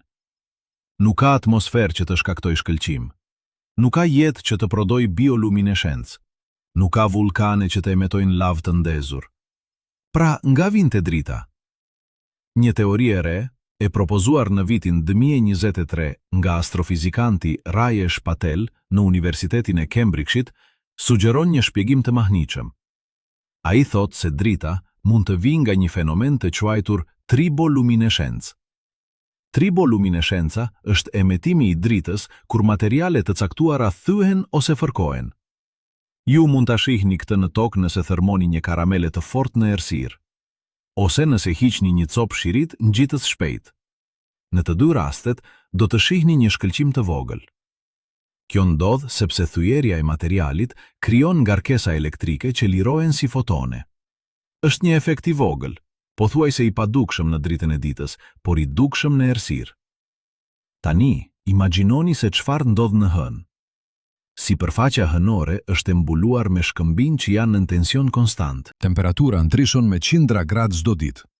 Kjo shkakton që shkëmbinjt të zgjerohen dhe të tkurren. Dhe kur ata tkurren, ata mund të plasarisin. Dhe kur plasarisin, mund të emetojnë dritë. Kjo dritë do të ishte shumë e dobët. Por në errësirën e plot të hapësirës hënore, ajo do të ishte e dukshme dhe do të shfaqej në vende të rastësishme kudo që shkëmbinjt po plasariteshin. Kjo teori është e testuar. Në vitin 2024, NASA planifikon të dërgojë një instrument të quajtur Lunar Seismic Array, i cili do të monitorojë drivjet në hënë. Nëse shkëmbinjt vërtet po plasariten, ky instrument do t'i zbulojë ato. Dhe nëse plasaritjet korespondojnë me shfaqjet e dritës, do të kemi konfirmimin ton. Por edhe nëse kjo teori është e saktë, ajo nuk shpjegon gjithçka, sepse drita që Armstrong dhe Aldrin pan nuk ishte e rastësishme. Ajo shfaqej në vende specifike, në kohë specifike, sikur kishte një model, një rregullsi. Dhe kjo na çonte një pyetje më e thellë. A mund të ketë procese gjeologjike në hënë që ne nuk i kemi identifikuar ende? A mund të ketë aktivitet të brendshëm që vazhdon të ndikojë në sipërfaqe? Për shumë vite ne menduam se hëna ishte gjeologjikisht e vdekur, se ajo nuk ishte asnjë aktivitet tektonik, asnjë vulkanizëm, asnjë proces të brendshëm. Por zbulimet e fundit po sfidojnë këtë supozim. Në vitin 2022, një studim i publikuar në revistën Nature Geoscience tregoi se hëna ende po të kurret. Bërthama e saj po ftohet dhe kjo po shkakton që sipërfaqja të kurret. Procesi është i ngadalt, vetëm disa centimetra çdo milion vjet, por është real. Dhe kjo të kurje po shkakton plasaritje, fraktura, madje edhe tërmete të vogla. Këto tërmete quhen tërmete hënore ose moonquakes. Ato janë shumë më të dobta se tërmetet në tokë, por ato ndodhin. Dhe kur ndodhin, ato mund të shkaktojnë efekte të pazakonta. Mund të lvizin shkëmbinj, mund të çlirojnë pluhur, mund të shkaktojnë triboluminescencë. Pra, edhe drita misterioze mund të ketë një shpjegim natyror, jo magjik, por gjeologjik. Por çfarë për tinguit? Çfarë për ato zhurmë metalike që Armstrong dhe Aldrin dëgjuan brenda modulit hënor? Kjo është ndoshta anomalia më e vështirë për të shpjeguar, sepse tinguit kërkojnë një mjedis që të transmetojë valët akustike, dhe në vakumin e hapësirës nuk ka asnjë mjedis të tillë. Por le të mendojmë më me kujdes. Tinguit nuk u dëgjuan jashtë modulit, ata u dëgjuan brenda, dhe brenda modulit kishte atmosferë, kishte ajër që mund të transmetonte tinguj. Pra poetja nuk është se si tinguit udhtuan në vakum, poetja është se çfarë i shkaktoi ato. Një teori e propozuar nga inxhinieri i NASA Michael Torres sugjeron se tinguit vinin nga vetë moduli. Moduli hënor ishte një strukturë komplekse e bërë nga metale të ndryshme, alumin, titan, çelik. Dhe këto metale kanë koeficient të ndryshëm zgjerimi termik. Kur moduli kaloi nga hija në dritën e diellit, temperatura e tij u rrit me qindra grad. Kjo shkaktoi që metalet të zgjeroheshin me shpejtësi të ndryshme, dhe kjo zgjerimi pabarabart shkaktoi tension në strukturë, tension që u lirua si tinguj. Imagjinoni një pjatë metalike që nxehet shpejt. Ajo do të bëjë një tingull klikimi kur metali zgjerohet. Tani imagjinoni një strukturë të tërë të bërë nga pllaka metalike që të gjitha po nxehen në të njëjtën kohë. Tingujt do të ishin konstante, të pazakonta, shqetësuese. Kjo teori shpjegon pse tingujt ndodhen vetëm në momente të caktuara, vetëm kur moduli po kalonte nga hija në dritë ose nga drita në hije, vetëm kur tensioni termik ishte në maksimum. Por edhe kjo teori ka një problem. Tingujt që Armstrong dhe Aldrin përshkruan nuk ishin thjesht klikime, ata ishin më komplekse. Disa tinguj tingëllonin si zile, disa si fishklima, disa si zhurmë metalike që zgjaste. Dhe kjo sugjeron se mund të kishte më shumë se një burim. Mund të kishte tension termik, mund të kishte gjithashtu rezonanca në strukturën metalike. Mund të kishte ndërveprime midis komponenteve të ndryshëm të modulit. Në vitin 2023, një ekip inxhinierësh në Universitetin e Stanfordit ndërtoi një model kompjuterik të modulit hënor. Ata simuluan tensionin termik, rezonancat, ndërveprimet. Dhe ata zbuluan se moduli vërtet mund të prodhojë tinguj komplekse në kushte hënore. Por edhe me këtë model, ata nuk mund të riprodhojnë saktësisht tingujt që astronautët raportuan. Kishte diçka që mungonte, një variabël që nuk ishte marrë parasysh. Dhe kjo na sjell te anomalia e fundit, më e pazakontja. Kronometrat që ishin para me 7 sekonda. Kjo është anomalia që më së shumti sfidoi fizikën tonë, sepse koha, sipas relativitetit të Einstein, nuk është absolute. Ajo varet nga graviteti dhe nga shpejtësia. Në një fushë gravitacionale më të dobët, koha rrjedh pak më shpejt. Në një shpejtësi më të lartë, ajo rrjedh pak më ngadalë. Hëna ka gravitet më të ulët se toka, pra koha në hënë duhet të rrjedh pak më shpejt se koha në tokë. Por diferenca është e vogël, vetëm disa mikrosekonda në ditë, jo 7 sekonda në disa orë. Pra çfarë shkaktoi këtë diferencë? Një teori e propozuar nga fizikanti teorik Elena Kovač në Universitetin e Zirichut sugjeron se mund të ketë pasur një efekt të kombinuar, jo vetëm graviteti, por edhe fusha elektromagnetike, tensioni termik, madje edhe efekte kuantike. Ajo argumenton se në kushte ekstreme, efekte të vogla që zakonisht janë të papërfillshme mund të shtrihen dhe të bëhen të dukshme. Sikur të gjitha këto efekte të vogla u shtuan së bashku dhe krijuan një anomali të matshme. Por kjo teori është ende spekuluese, ajo nuk është testuar. Dhe derisa të kemi më shumë të dhëna, nuk mund ta konfirmojmë ose ta hedhim poshtë. Pra ku na lë kjo? Ne kemi shpjegime të mundshme për 4 nga 5 anomalit. Flamuri mund të lëviz për shkak të tensionit termik dhe forcave elektrostatike. Pluhuri mund të levitoj për shkak të ngarkesave elektrike. Drita mund të vijë nga triboluminescenca. Tingujt mund të shkaktohen nga tensioni termik në modulin hënor. Por anomalia e kohës mbetet e pashpjeguar. Dhe kjo është gjëja që më së shumti na shqetëson, sepse nëse koha vërtet rrjedh ndryshe në hën, kjo do të thotë se ka diçka themelore që ne nuk e kuptojmë. Dhe kjo na çon te një pyetje që duhet ta bëjmë. A jemi gati të pranojmë se ka kufi për njohurit tona? A jemi gati të pranojmë se ka fenomene që ne thjesht nuk mund t'i shpjegojmë me fizikën aktuale? Kjo nuk është një pyetje e lehtë, sepse shkenca është ndërtuar mbi idenë se çdo gjë mund të shpjegohet, se çdo fenomen ka një shkak, se çdo mister mund të zgjidhet me mjaft kohë dhe përpjekje. Por historia e shkencës na tregon se kjo nuk është gjithmonë e vërtetë. Ka pasur momente ku shkencëtarët janë përballur me fenomene që nuk mund t'i shpjegonin. Dhe në ato momente, ata kanë pasur 2 zgjedhje: të injorojnë fenomenin ose të ndërtojnë teori të reja. Në shekullin e 19, shkencëtarët zbuluan se orbita e Merkurit nuk përputhej me parashikimet e Newton. Kishte një devijim të vogël, vetëm 43 sekonda harku në shekull, por ishte atje. Dhe askush nuk mund ta shpjegonte. Disa shkencëtar propozuan se kishte një planet të panjohur, të quajtur vulkan, që po ndikonte në orbitën e Merkurit. Të tjerë propozuan se ligjet e Newton ishin të pasakta, por askush nuk kishte një përgjigje definitive. Derisa erdhi Einstein. Relativiteti i tij i përgjithshëm shpjegoi devijimin e Merkurit pa pasur nevojë për një planet të ri. Ai tregoi se hapësira dhe koha janë të lakuara nga graviteti dhe se kjo lakueshmëri ndikon në lëvizjen e planetëve. Kjo ishte një revolucion shkencor. Një ndryshim i plot i mënyrës se si ne e kuptuam universin. Dhe ai erdhi sepse shkencëtarët ishin të gatshëm të pranojnë se ligjet e vjetra nuk ishin të mjaftueshme. A jemi në një moment të ngjashëm tani? A janë këto anomali hënore shenjat e para të një revolucioni të ri? Është shumë herët për ta thënë, por mundësia është atje. Dhe kjo është arsyeja pse ne duhet të vazhdojmë të studiojmë hënën. Jo vetëm për të shpjeguar këto 5 anomali, por për të kuptuar se çfarë ato na mësojnë për fizikën, për universin, për kufit e njohurive tona. Sepse në fund të fundit, shkenca nuk është për të pasur përgjigje, është për të bërë pyetje më të mira. Dhe çdo anomali, çdo mister, çdo fenomen i pashpjeguar është një mundësi për të bërë pikrisht atë. Dhe tani, le të flasim për atë që po ndodh sot. Jo në vitin 1969, por në vitin 2024. Sepse për herë të parë që nga Apollo 11, ne po kthehemi në hën me teknologji që mund të testoj çdo hipotezë që kemi ndërtuar gjatë këtyre 55 viteve. Programi Artemis nuk është thjesht një përsëritje e Apollo. Është një mision shkencor me qëllime të qarta, dhe një nga ato qëllime është pikrisht ky: të kuptojmë anomalitë që Armstrong dhe Aldrin raportuan.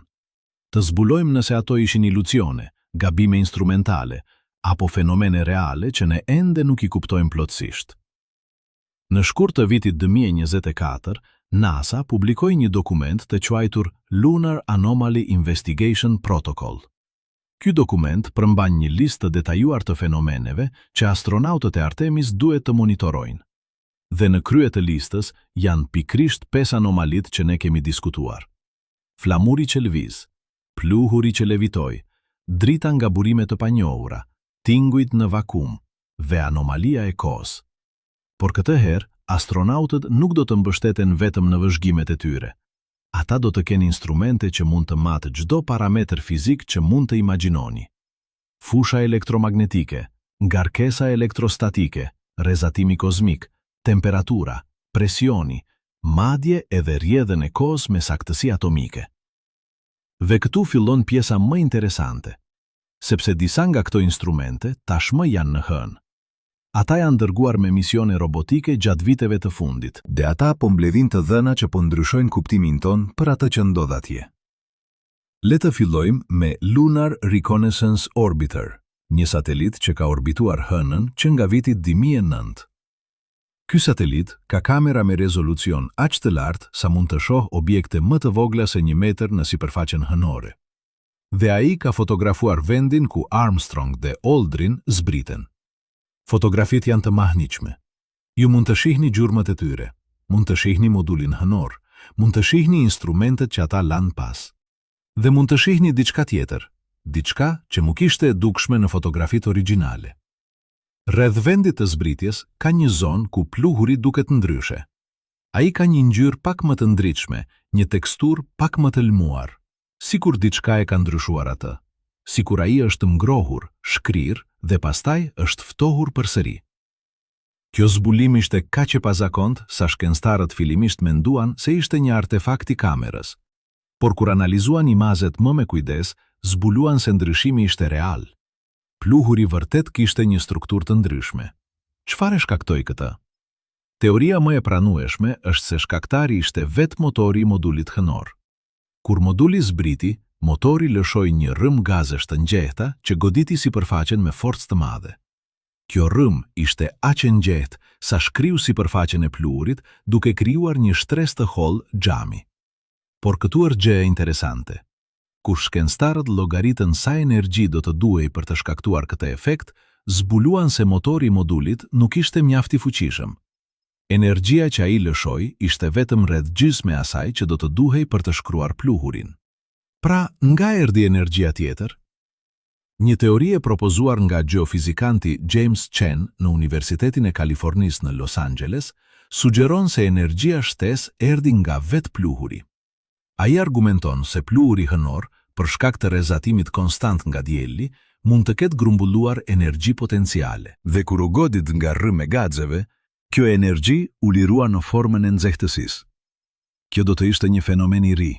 Diçka që ne nuk e kemi parë në tokë, sepse atmosfera jon na mbron nga rrezatimi që shkakton këtë efekt. Por në hënë, ku nuk ka atmosferë, pluhuri është drejt për drejt i ekspozuar.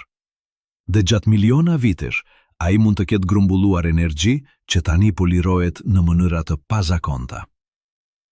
Kjo teori është ende spekuluese, por ajo do të testohet shumë shpejt. Në vitin 2025, misioni Artemis 3 do të dërgojë astronaut në një zonë të quajtur kraterin Shackleton, afër polit jugor të hënës. Atje, ata do të mbledhin mostra pluhuri dhe do t'i analizojnë ato me instrumente të avancuara. Nëse pluhuri vërtet ka grumbulluar energji, instrumentet do ta zbulojnë atë. Dhe nëse e zbulojnë, kjo do të shpjegojë jo vetëm pse pluhuri u shkri, por edhe pse ai levitoi. Sepse energjia e grumbulluar mund të shkaktojë ngarkesa elektrike që shtojnë ngrimcat lart në sipërfaqe. Por le të shkojmë më thellë. Le të flasim për një zbulim që erdhi nga një burim krejtësisht i papritur. Në vitin 2023, një grup astrofizikantësh në Universitetin e Tokios po studionte rrezatimin kozmik. Ata po përdornin një teleskop të quajtur Fermi Gamma Ray Space Telescope për të monitoruar shpërthimet e rrezeve gamma në univers. Dhe gjatë një analize rutin, ata zbuluan diçka të çuditshme. Çdo 28 ditë, teleskopi regjistronte një rritje të vogël në rrezatimin gamma që vinte nga drejtimi i hënës. Rritja ishte e vogël, vetëm rreth 5% mbi nivelin bazë, por ishte e përsëritshme. Ajo ndodhte çdo herë që hëna ishte në një fazë të caktuar. Kjo ishte krejtësisht e papritur. Hëna nuk duhet të emetojë rrezatim gamma. Ajo nuk ka aktivitet radioaktiv. Nuk ka procese bërthamore. Nuk ka asgjë që mund të prodhojë rrezatim me energji aq të lartë. Pra, nga vinte ky rrezatim? Pas muajsh analize, shkencëtarët zbuluan burimin. Rrezatimi nuk vinte nga hëna vet. Ai vinte nga ndërveprimi midis rrezeve kozmike dhe sipërfaqes hënore, Kur rrezet kozmike, që janë grimca me energji shumë të lartë, godasin pluhurin hënor, ato shkaktojnë një kaskad reaksionesh që prodhojnë rrezatim gama. Por këtu është gjëja interesante. Intensiteti i rrezatimit ndryshonte me fazën e hënës. Kur hëna ishte e plot, rrezatimi ishte më i fortë. Kur ishte hënë e re, ishte më i dobët. Kjo do të thotë se diçka në sipërfaqen hënore po ndryshonte me ekspozimin ndaj dritës së diellit. Dhe kjo na çonte një zbulim edhe më i mahnitshëm. Në vitin 2024, një ekip shkencëtarësh në Institutin e Teknologjisë në Massachusetts analizoi të dhënat nga Fermi dhe zbuloi se rrezatimi gama nuk ishte uniform. Ai ishte më i fortë në disa zona të hënës dhe më i dobët në të tjera. Dhe kur krahasuan hartën e rrezatimit gama me hartën e anomalive të raportuara nga astronautët e Apollo, zbuluan një korelacion të mahnitshëm. Zonat ku rrezatimi ishte më i fortë ishin pikërisht zonat ku astronautët kishin raportuar fenomene të pazakonta: flamuri që lvizte, pluhuri që levitonte, drita misterioze. Të gjitha këto fenomene kishin ndodhur në zona ku rrezatimi gama ishte mbi mesataren. Çfarë do të thotë kjo? A ka një lidhje midis rrezatimit kozmik dhe anomalive? A është e mundur që rrezatimi po shkakton efekte që ne nuk i kemi kuptuar? Përgjigja është po, dhe këtu është si funksionon. Rrezatimi kozmik nuk është thjesht një rrym grimkash, është një burim energjie që mund të ndryshojë vetit e materialeve. Kur rrezet kozmike godasin pluhurin hënor, ato mund të shkaktojnë ionizim, duke krijuar ngarkesa elektrike. Ato mund të shkaktojnë reaksione kimike, duke ndryshuar strukturën e mineraleve. Ato mund të shkaktojnë madje edhe ndryshime në vetit magnetike të shkëmbimeve. Dhe të gjitha këto efekte mund të krijojnë fenomene që duken të pazakonta. Ngarkesa elektrike mund të shkaktojnë që flamuri të lviz, mund të shkaktojnë që pluhuri të levitoj, mund të shkaktojnë madje edhe dritë, nëse ionizimi është mjaft i fortë për të shkaktuar fluorescencë. Por kjo nuk është vetëm teori. Kjo është diçka që po testohet tani. Në vitin 2024, NASA lëshoi një instrument të quajtur Lunar Environment Monitoring Station, i cili është vendosur në sipërfaqen hënore dhe po mat rrezatimin kozmik në kohë reale. Dhe të dhënat që po vinë janë të mahnitshme. Instrumenti ka zbuluar se rrezatimi kozmik në hënë nuk është konstant. Ai ndryshon me ciklet diellore. Ai ndryshon me pozicionin e hënës në orbitën e saj. Ai ndryshon madje edhe me ngjarje të rastësishme si shpërthime diellore. Dhe kur rrezatimi është në maksimum, instrumenti regjistron efekte të pazakonta. Ngarkesa elektrike në sipërfaqe rritet, pluhuri fillon të lëviz. Madje edhe temperatura ndryshon në mënyra që nuk mund të shpjegohen vetëm me ekspozimin ndaj dritës së diellit. Kjo do të thotë se hëna nuk është një mjedis statik. Ajo është një mjedis dinamik që ndryshon vazhdimisht në përgjigje të forcave të jashtme. Dhe disa nga këto ndryshime mund të jenë aq të shpejta, aq të pazakonta, sa astronautët që ishin atje për vetëm disa orë nuk mund t'i kuptonin plotësisht. Por tani, me monitorim të vazhdueshëm, po fillojmë të shohim modelet, po fillojmë të kuptojmë se si hëna ndërvepron me mjedisin e saj, dhe po fillojmë të shohim se anomalit që Armstrong dhe Aldrin raportuan nuk ishin iluzione, ato ishin fenomene reale që ndodhin në kushte specifike. Dhe këtu vjen pyetja e madhe. Nëse këto fenomene janë reale, nëse ato mund të shpjegohen me fiziken që ne tashmë e njohim, pse NASA nuk i ka shpjeguar ato më herët? Pse ka pasur kaq shumë heshtje, kaq shumë spekulim, kaq shumë teori konspirative? Përgjigja është më e thjeshtë se sa mendoni. Nuk është se NASA po fsheh diçka. Është se ata nuk kishin mjetet për të kuptuar atë që po ndodhte. Në vitin 1969, ne nuk ishim teleskop që mund të zbulonin rrezatim gama. Nuk ishim instrumente që mund të matnin ngarkesa elektrostatike në kohë reale. Nuk ishim kompjuter që mund të analizonin miliona piksel në fotografi. Nuk ishim kuptim për ndërveprimin midis rrezatimit kozmik dhe materialeve. Pra, kur astronautët raportuan fenomene të pazakonta, inxhinierët e NASA bën atë që mund të bënin.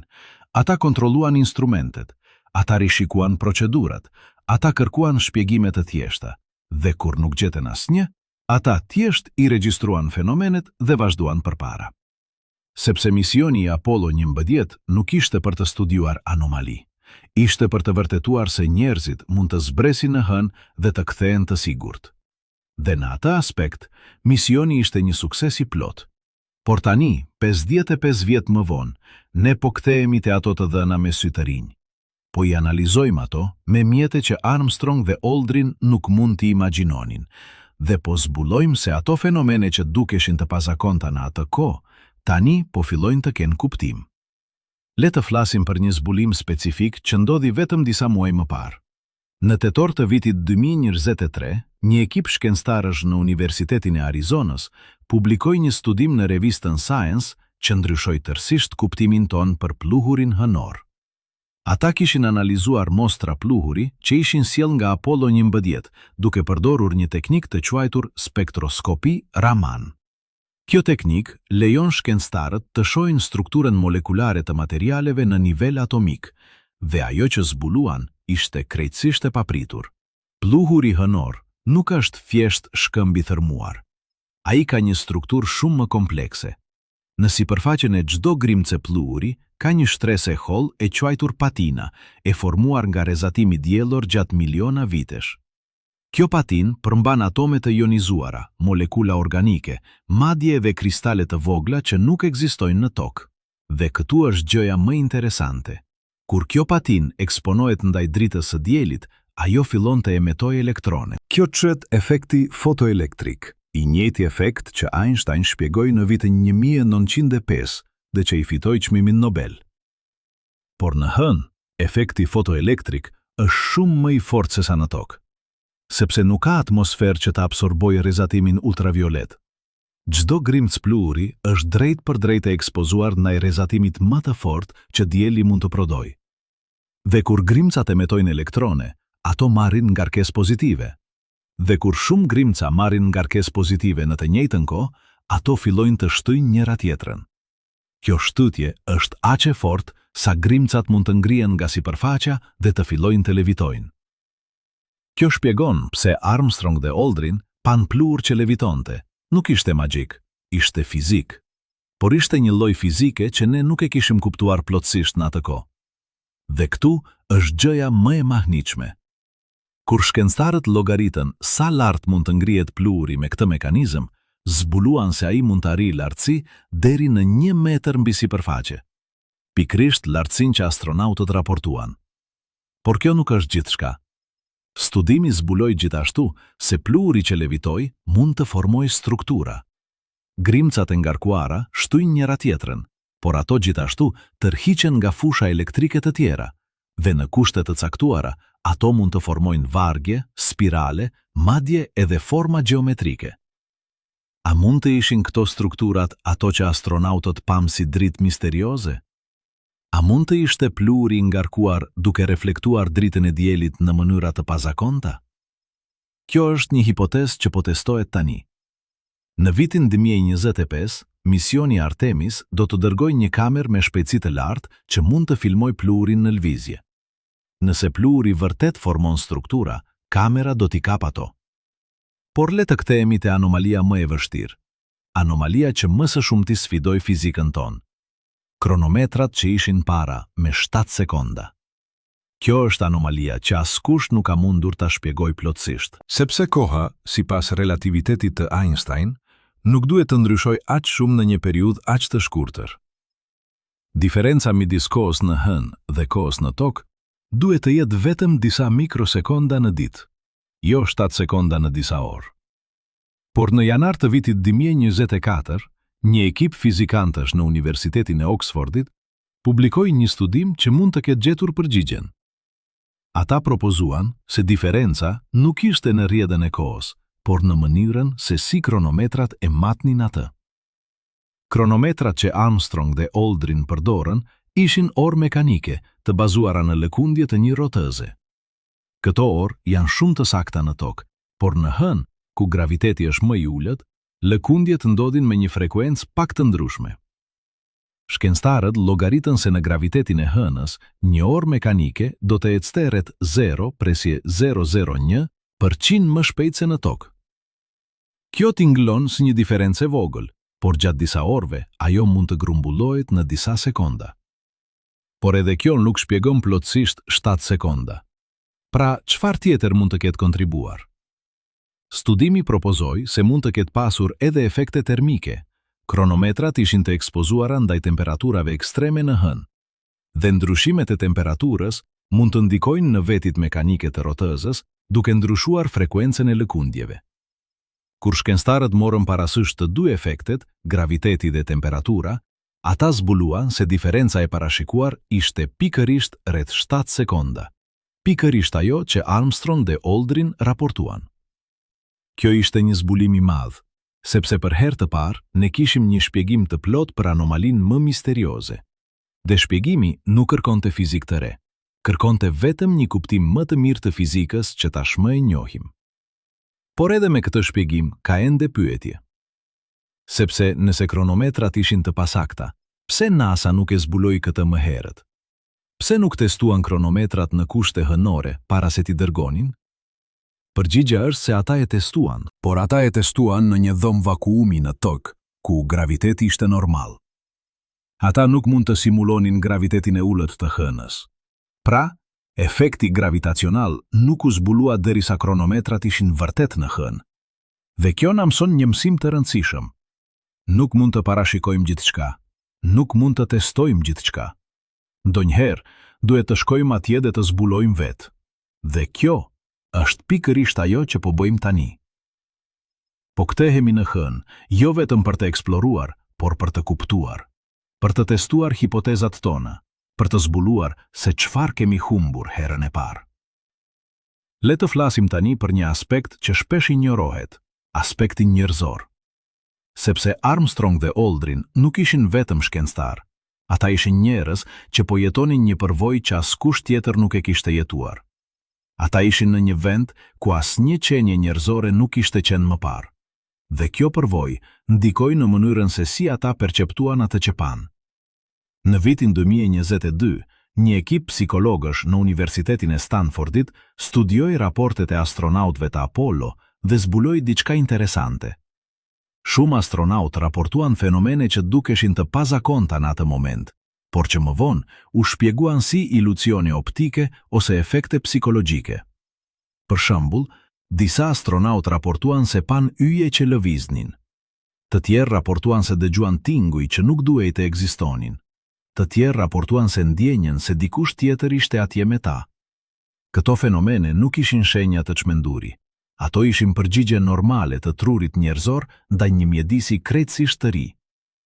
Truri ynë është i programuar për të gjetur modele, për të parë fytyra, për të dëgjuar tinguj. Dhe kur është në një mjedis ku nuk ka modele të njohura, ai fillon të krijojë të tijat.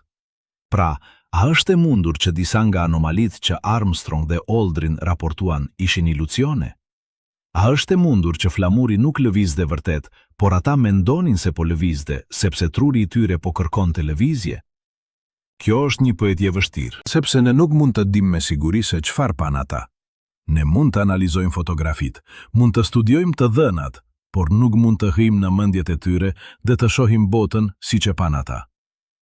Por këtu është gjë interesante. Edhe nëse disa nga fenomenet ishin iluzione, kjo nuk i bën ato më pak të rëndësishme, sepse ato na mësojnë diçka për mënyrën se si njerëzit perceptojnë realitetin në kushte ekstreme. Dhe kjo njohuri është thelbësore për misionet e ardhshme. Kur astronautët e Artemis shkojnë në hënë, ata do të jenë atje për javë, ndoshta madje edhe muaj. Ata do të jetojnë në një mjedis që është krejtësisht i huaj për trurin njerëzor. Dhe ata do të duhet të dallojnë midis asaj që është reale dhe asaj që është iluzion. Pra, NASA po trajnon astronautët jo vetëm fizikisht, por edhe psikologjikisht. Ata po i mësojnë se si të njohim shenjat e iluzioneve, se si të verifikojnë perceptimet e tyre me instrumente, se si të mbeten të qetë kur përballen me fenomene të pazakonta. Dhe kjo është një pjesë thelbësore e përgatitjes, sepse në hënë, ku çdo gabim mund të jetë fatal, aftësia për të menduar qartë, për të dalluar realitetin nga iluzioni, mund të jetë diferenca midis jetës dhe vdekjes. Por le të kthehemi te shkenca, sepse pavarësisht nga aspekti psikologjik, ka ende fenomene që nuk mund të shpjegohen si iluzione. Fotografitë janë reale, të dhënat janë reale, dhe ato na tregojnë se diçka e pazakont vërtet ndodhi. Le të flasim për një zbulim të fundit që lidhet drejt për drejt me flamurin që lëvizte. Në mars të vitit 2024, një ekip inxhinierësh në Institutin e Teknologjisë në Kaliforni ndërtoi një model kompjuterik të flamurit amerikan që u vendos në hënë.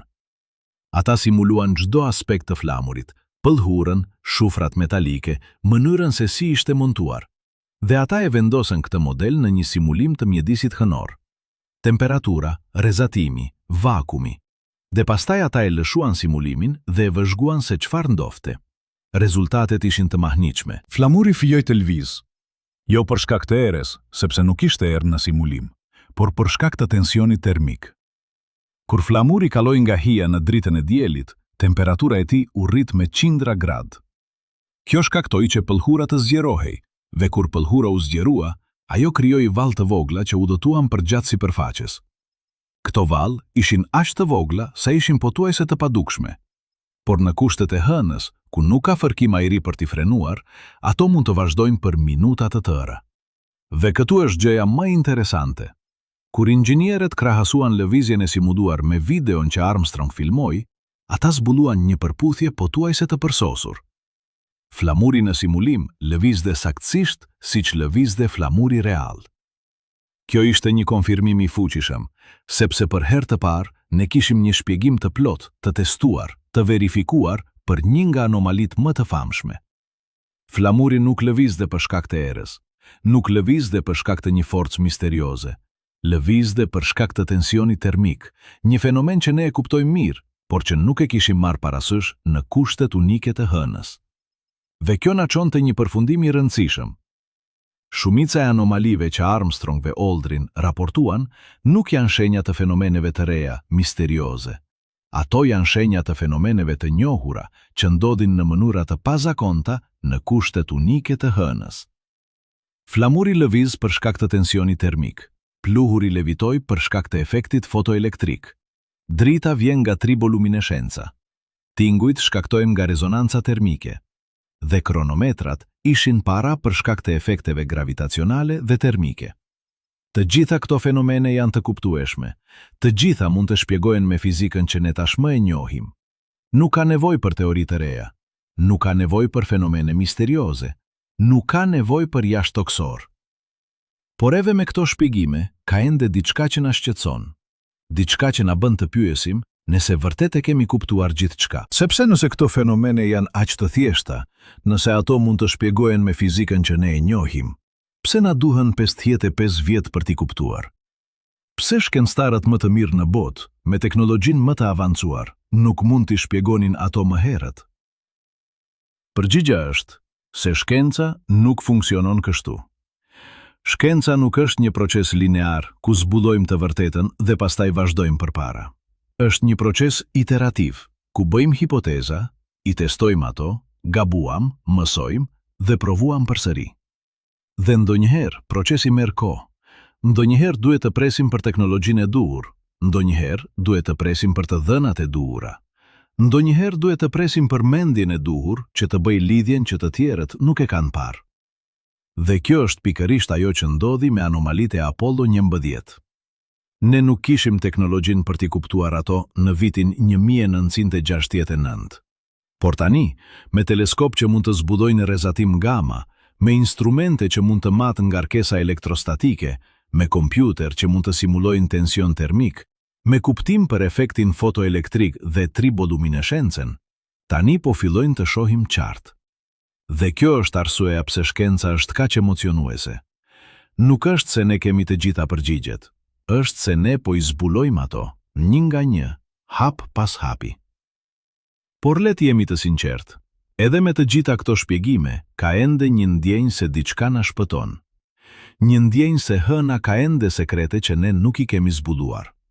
Dhe ndoshta kjo ndjenjë është e saktë. Ndoshta ka fenomene që ne ende nuk i kemi parë. Ndoshta ka procese që ne ende nuk i kuptojmë. Ndoshta hëna, ky trup që ne kemi studiuar për shekuj, ka ende surpriza për ne. Por nëse ka, ne do t'i zbulojmë ato, sepse ne po kthehemi, jo vetëm për të eksploruar, por për të kuptuar. Jo vetëm për të vendosur flamuj, por për të bërë shkencë.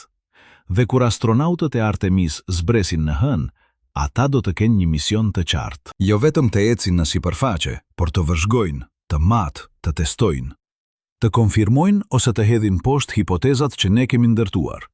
Të zbulojnë se çfarë është reale dhe çfarë është iluzion. Dhe për herë të parë, ne do të kemi përgjigje definitive, jo spekulime, jo teori, por të dhëna të forta, të verifikuara, që do të na tregojnë se çfarë vërtet ndodhi në 20 korrik të vitit 1969. Dhe kur të kemi ato përgjigje, ne do të shohim se e vërteta është edhe më e mahnitshme se çdo teori konspirative. Sepse e vërteta na tregon se universi është më i çuditshëm, më kompleks, më i bukur se sa mund të imagjinojmë. Flamuri që lëviz për shkak të tensionit termik, pluhuri që levitoj për shkak të efektit fotoelektrik, drita që vjen nga triboluminescenca, tingujt që shkaktohen nga rezonanca, koha që ndryshon për shkak të gravitetit dhe temperaturës. Të gjitha këto fenomene janë reale, të gjitha janë të kuptueshme, dhe të gjitha na mësojnë se hëna nuk është thjesht një shkëmb i vdekur. Është një laborator natyror ku fizika shfaqet në mënyra që ne nuk i shohim në tokë. Dhe kjo është arsyeja pse ne duhet të vazhdojmë të studiojmë hënën, jo vetëm për të shpjeguar anomalitë e së kaluarës, por për të zbuluar fenomenet e së ardhmes, sepse çdo përgjigje na çon te pyetje të reja, çdo zbulim na hap dyer të reja, dhe në fund të fundit, kjo është ajo që e bën shkencën kaq të bukur. Nuk është se ne po kërkojmë një përgjigje përfundimtare, po kërkojmë kuptim më të thellë, më të plot, më të saktë të realitetit që na rrethon. Dhe çdo hap që bëjmë drejt këtij kuptimi na afron me të vërtetën. Një të vërtetë që është më e mahnitshme, më komplekse, më e bukur se çdo mister që mund të imagjinojmë. Por le të ndalemi për një moment. Le të bëjmë një hap prapa dhe të shohim pamjen e plot. Sepse ndërsa kemi folur për flamuj që lëvizin, për pluhur që levitoj, për dritë misterioze, për tinguj të pazakont, për kohë që rrjedh ndryshe, ne kemi haruar diçka thelbësore. Ne kemi haruar se çfarë do të thotë vërtet të jesh në hënë. Imagjinoni se jeni Neil Armstrong. Jeni në një vend ku asnjë qenie njerëzore nuk ka qenë kurrë. Mbi ju, një qiell krejtësisht i zi, edhe në mes të ditës. Në këmbët tuaja, një shkretir gri që shtrihet deri në horizont. Pas jush, toka, një top i vogël blu që varet në errësirë. Dhe rreth jush, heshtje absolute. Jo era, jo zogj, jo tingull i jetës, vetëm rrahjet e zemrës suaj dhe frymarrja juaj në helmën. Në atë moment, çdo gjë që shihni është e re. Çdo gjë që përjetoni është e panjohur. Dhe truri juaj, i programuar nga miliona vjet evolucioni për të jetuar në tokë, po përpiqet të kuptojë një realitet që nuk i përket. Pra kur shihni flamurin që lëviz, kur shihni pluhur që ngrihet, kur shihni dritë që nuk duhet të jetë atje, çfarë mendoni? A është reale? A është iluzion? A është diçka që shkenca nuk e ka zbuluar ende? Dhe këtu qëndron pyetja më e thellë që këto anomali na shtrojnë. Jo se çfarë shkaktoi flamurin të lëviz, jo se çfarë shkaktoi pluhurën të levitoj, por se çfarë na mësojnë këto fenomene për kufijtë e njohurive tona. Sepse çdo herë që mendojmë se e kemi kuptuar gjithçka, universi na tregon se ka ende shumë për të mësuar. Le të flasim për diçka që shkencëtarët rrallë pranojnë publikisht. Le të flasim për atë që ne nuk e dim. Sepse lista e asaj që ne nuk e dim është shumë më e gjatë se lista e asaj që e dim. Ne nuk e dim se çfarë është materia e errët. Ne e dim se ajo ekziston, sepse shohim efektet e saj gravitacionale, por nuk e dim se çfarë është. Nuk e dim nga çfarë është bërë. Nuk e dim si ndërvepron me materie normale. Dhe kjo materie e errët përbën 85% të masës së universit. Kjo do të thotë se 85% e universit është diçka që ne thjesht nuk e kuptojmë. Ne nuk e dim se çfarë është energjia e errët. Ne e dim se ajo ekziston, sepse shohim se universi po zgjerohet me shpejtësi në rritje. Por nuk e dim se çfarë shkakton këtë zgjerim. Nuk e dim nga vjen kjo energji, nuk e dim si funksionon. Dhe kjo energji e errët përbën 68% të energjisë së universit. Kjo do të thotë se 68% të energjisë së universit është diçka që ne thjesht nuk e kuptojmë. Ne nuk e dim se si lindi universi. Ne kemi teorinë e Big Bang që shpjegon se çfarë ndodhi pas momentit zero, por nuk e dim se çfarë ndodhi në momentin zero. Nuk e dim se çfarë kishte para Big Bang. Nuk e dim nëse pyetja ka kuptim. Sepse koha vetë mund të ketë filluar me Big Bang. Dhe nëse koha filloi atëherë, çfarë do të thotë të pyesh se çfarë ishte para? Ne nuk e dim se çfarë është vetëdia. Ne e dim se ajo ekziston sepse e përjetojmë çdo ditë, por nuk e dim si lind. Nuk e dim pse një grumbull atomesh që quhet tru mund të krijojë përvojën subjektive të qenit. Nuk e dim pse ka diçka që ndihet të jesh ju dhe jo thjesht një makinë biologjike që përpunon informacion. Kjo quhet problemi i vështirë i vetëdijes. Dhe pavarësisht dekadave të kërkimit, ne ende nuk kemi një përgjigje. Ne nuk e dim se çfarë është koha. Ne e dim se si ta matim. Ne e dim se si ndryshon në fusha gravitacionale të ndryshme. Por nuk e dim se çfarë është në thelb. A është koha një dimension si hapësira? A është një iluzion i krijuar nga truriën? A rrjedh vërtet, apo kjo është vetëm një perceptim? Dhe nëse rrjedh, pse rrjedh vetëm në një drejtim? Pse nuk mund të shkojmë prapa në kohë? Ne nuk e dim se si të bashkojmë mekanikën kuantike me relativitetin e përgjithshëm. Këto janë dy teoritë më të suksesshme në historitë të shkencës. Mekanika kuantike përshkruan botën e grimcave të vogla me saktësi të jashtëzakonshme. Relativiteti përshkruan botën e objekteve të mëdha dhe fushave gravitacionale me saktësi të jashtëzakonshme. Por këto dy teori nuk përputhen. Kur përpiqeni t'i aplikoni të dyja në të njëjtën kohë, në të njëjtin vend, matematika shpërthen. Dhe kjo do të thotë se ka diçka themelore që ne nuk e kuptojmë për natyrën e realitetit. Pra, kur flasim për 5 anomali në hënë, që ne nuk i kemi shpjeguar plotësisht, le të mbajmë parasysh se kjo është vetëm maja e icebergut. Universi është plot me fenomene që ne nuk i kuptojmë. Dhe kjo nuk është një dështim i shkencës, kjo është natyra e shkencës. Shkenca nuk është një koleksion faktesh të gatshme, është një proces i vazhdueshëm zbulimi. Dhe çdo përgjigje që gjejmë na çon te pyetje të reja, më të thella, më të vështira. Por këtu është gjëja e bukur. Edhe pse ne nuk e dim gjithçka, ne po mësojmë. Çdo ditë shkencëtarë në të gjithë botën po zbulojnë diçka të re. Çdo ditë ne po afrohemi me të vërtetën, dhe çdo ditë universi po bëhet pak më pak misteroz dhe pak më i kuptueshëm.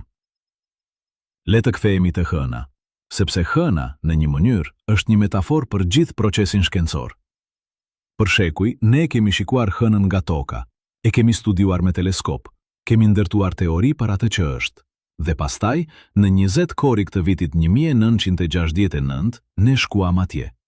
Dhe zbuluam se shumë nga teoritë tona ishin të gabuara. Zbuluam se hëna ishte më komplekse, më interesante, më e çuditshme se sa kishim imagjinuar. Dhe tani, 55 vjet më vonë, ne po shkojmë përsëri, por këtë herë ne po shkojmë me njohuri më të thellë, me teknologji më të mirë, me pyetje më të mira. Dhe kur të kthehemi, ne do të kemi përgjigje që do të ndryshojnë përsëri kuptimin ton për hënën. Dhe ndoshta, nëse jemi me fat, ato përgjigje do të na çojnë te pyetje edhe më të mira. Por le të flasim për diçka që shpesh harrohet në diskutimet për shkencën. Le të flasim për bukurinë e mosdijes. Sepse ka diçka thellësisht të bukur në faktin se ne nuk e dim gjithçka. Ka diçka magjike në faktin se universi ka ende sekrete për të zbuluar. Imagjinoni sikur të dinim gjithçka. Imagjinoni sikur çdo pyetje të kishte një përgjigje të gatshme. Imagjinoni sikur nuk ishte më asgjë për të zbuluar. Sa i mërzitshëm do të ishte universi. Por universi nuk është i mërzitshëm. Universi është plot me mrekulli, plot me fenomene që sfidojnë kuptimin ton, plot me mistere që presin të zbulohen. Dhe çdo herë që mendojmë se e kemi kuptuar gjithçka, universi na tregon se ka ende shumë për të mësuar. Kjo është arsyeja pse shkenca është kaq emocionuese, jo sepse na jep përgjigje, por sepse na jep pyetje. Jo sepse na tregon se çfarë e dim, por sepse na tregon se çfarë nuk e dim. Jo sepse na bën të ndjejmë të sigurt, por sepse na bën të ndjejmë kurioz. Dhe kjo, kuriozitet është ajo që na bën njerëz, Është ajo që na shtyu të zbresim nga pemët dhe të eksplorojmë savanën. Është ajo që na shtyu të ndërtojmë anije dhe të lundrojmë në oqeane të panjohura. Është ajo që na shtyu të ndërtojmë raketa dhe të shkojmë në hënë. Dhe është ajo që do të na shtyjë të shkojmë edhe më larg, në Mars, në hënët e Jupiterit, në yjet. Por le të kthehemi te pyetja që filloi gjithçka. 5 gjëra që Apollo 11 filmoi në hënë dhe NASA nuk i ka shpjeguar kurrë. Tani, pas gjithë kësaj analize, pas gjithë këtyre teorive, pas gjithë këtyre zbulimeve, a kemi një përgjigje? E vërteta është se po, dhe jo. Po, sepse ne kemi shpjegime të mundshme për 4 nga 5 anomalit. Flamuri lëviz për shkak të tensionit termik. Pluhuri levitoi për shkak të efektit fotoelektrik. Drita vjen nga triboluminescenca. Tingujt shkaktohen nga rezonanca termike. Këto janë shpjegime të bazuara në fizikën që ne e njohim. Ato janë të testuar, ato janë të verifikuara, dhe ato përputhen me të dhënat. Por jo, sepse ne ende nuk kemi një shpjegim të plot për anomalinë e kohës. Kronometrat që ishim para me 7 sekonda mbeten një mister. Dhe derisa të kemi më shumë të dhëna, derisa të kthehemi në hënë dhe të testojmë hipotezat tona, ne nuk mund të jemi plotësisht të sigurt. Por edhe kjo pasiguri është e bukur, sepse ajo na tregon se ka ende diçka për të zbuluar. Ka ende një pyetje për të përgjigjur, ka ende një mister për të zgjidhur. Dhe kjo është ajo që e bën shkencën kaq emocionuese. Tani, le të bëjmë diçka që rrallë bëhet në dokumentar shkencor. Le të kthehemi te ju. Sepse në fund të fundit, kjo histori nuk është vetëm për hënën. Nuk është vetëm për Armstrong dhe Aldrin. Nuk është vetëm për NASA. Kjo histori është për ju. Për mënyrën se si ju shikoni botën, për mënyrën se si ju mendoni për realitetin, për mënyrën se si ju përballeni me misteret. Çdo herë që shikoni hënën në qiell, mendoni për këtë. Mendoni se atje, në atë sipërfaqe gri që duket kaq e qetë, kaq e vdekur, ndodhin fenomene që ne sapo po fillojmë t'i kuptojmë. Mendoni se flamuj po lvizin pa erë, pluhur po levitoj pa shkak të dukshëm, dritë po shfaqet nga burime të panjohura, tinguj po jehojnë në heshtje, dhe koha, ndoshta, po rrjedh pak ndryshe se sa këtu në tokë. Dhe pastaj mendoni për këtë. Nëse hëna, një trup që ne kemi studiuar për shekuj, që ne kemi vizituar, që ne kemi prekur, ende ka sekrete për të zbuluar. Çfarë thot kjo për pjesën tjetër të universit? Çfarë thot kjo për galaktikat e largëta që ne sapo po fillojmë t'i shohim? Çfarë thot kjo për planetët që rrotullohen rreth yje të tjera? Çfarë thot kjo për natyrën e vetë realitetit? E vërteta është se ne jemi në fillim të udhëtimit. Ne kemi zbuluar shumë, por ka ende shumë më shumë për të zbuluar. Ne kemi përgjigjur shumë pyetje, por ka ende shumë më shumë pyetje për të bërë. Ne kemi kuptuar shumë, por ka ende shumë më shumë për të kuptuar. Dhe kjo është arsyeja pse shkenca nuk do të mbarojë kurrë, sepse çdo përgjigje na çon te pyetje të reja. Çdo zbulim na hap dyer të reja. Çdo kuptim na tregon se ka ende më shumë për të kuptuar. Pra, kur pjesni se çfarë filmuan vërtet Armstrong dhe Aldrin në hënë? Përgjigja është kjo. Ata filmuan një botë që është më komplekse, më interesante, më e çuditshme se sa kishim imagjinuar. Ata filmuan fenomene që ne ende po përpiqemi t'i kuptojmë. Ata filmuan mistere që ende po përpiqemi t'i zgjidhim. Dhe ata filmuan diçka që është thellësisht njerëzore. Kuriozitetin, guximin, dëshirën për të eksploruar, për të zbuluar, për të kuptuar. Dhe kjo dëshirë është ajo që do të na çojë përpara. Jo vetëm në hënë, por në Mars. Jo vetëm në Mars, por në hënët e Jupiterit. Jo vetëm në sistemin ton diellor, por në yjet. Sepse ne jemi një specie që eksploron, një specie që pyet, një specie që nuk pushon kurrë së kërkuari përgjigje. Dhe ndoshta, në fund të fundit, kjo është mesazhi më i rëndësishëm që këto 5 anomali na japin.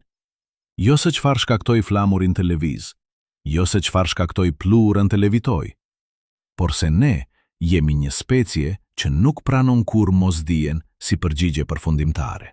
Një specie që gjithmonë do të vazhdoj të pyes, të eksploroj, të zbuloj.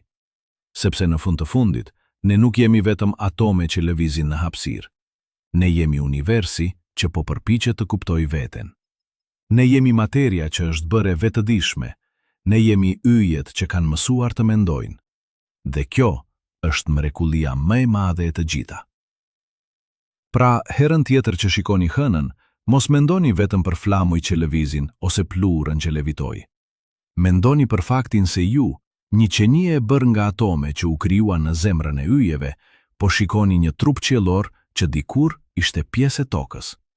Mendoni për faktin se ju jeni pjesë e një zinshiri të pafund zbulimesh që filloi kur parardhësit tanë parë shikuan qielin dhe u pyetën se çfarë ishin ato drita.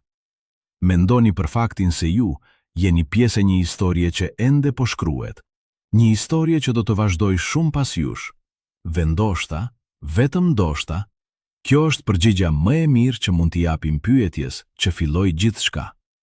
Jo një listë faktesh, jo një koleksion teorish, por një kujtesë se ne jemi pjesë e diçkaje më të madhe. Diçkaje që fillon me kuriozitetin e një fëmije që shikon qielin dhe që vazhdon me astronautët që ecin në hënë dhe që do të vazhdoj me gjeneratat e ardhshme që do të shkojnë edhe më larg. Sepse në fund të fundit, pyetja nuk është se çfarë filmuan Armstrong dhe Aldrin. Pyetja është se çfarë do të filmojmë ne, çfarë do të zbulojmë ne, çfarë do të kuptojmë ne dhe çfarë pyetjesh të reja do të bëjmë ne. Dhe kjo është arsyeja se këto 5 anomali janë kaq të rëndësishme. Jo sepse na japin përgjigje, por sepse na kujtojnë se ka ende pyetje për t'u bërë.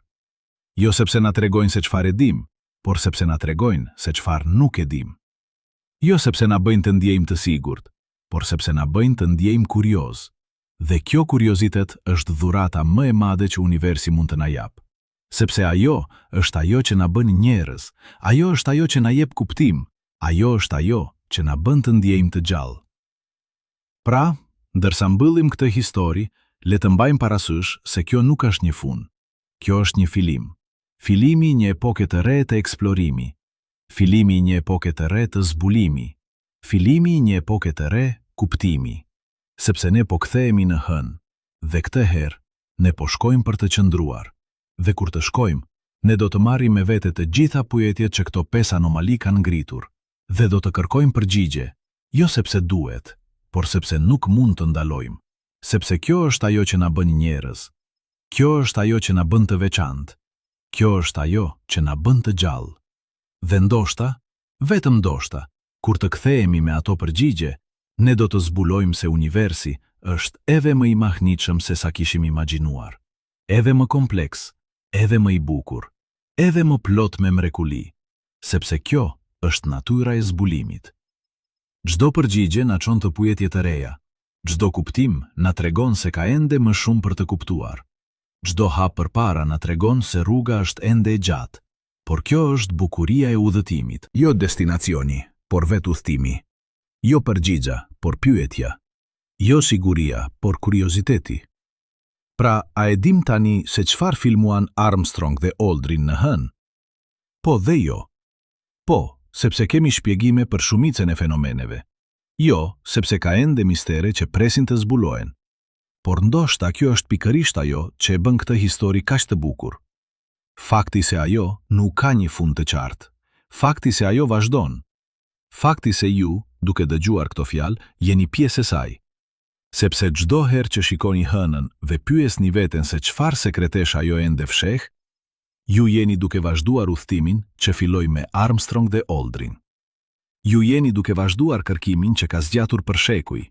Ju jeni duke vazhduar historinë e njerëzimit, një histori që është thjesht një kapitull i vogël në historinë e universit, por një kapitull që është plot me mrekulli, plot me zbulime, plot me pyetje që ende presin përgjigje. Dhe ndoshta, në fund të fundit, kjo është e vërteta që del tani. Jo një listë faktesh, jo një koleksion teorish, por një kujtesë se ne jemi pjesë e diçkaje më të madhe, diçkaje që fillon me kuriozitetin dhe që nuk mbaron kurrë, diçkaje që na bën njerëz, diçkaje që na bën të gjallë.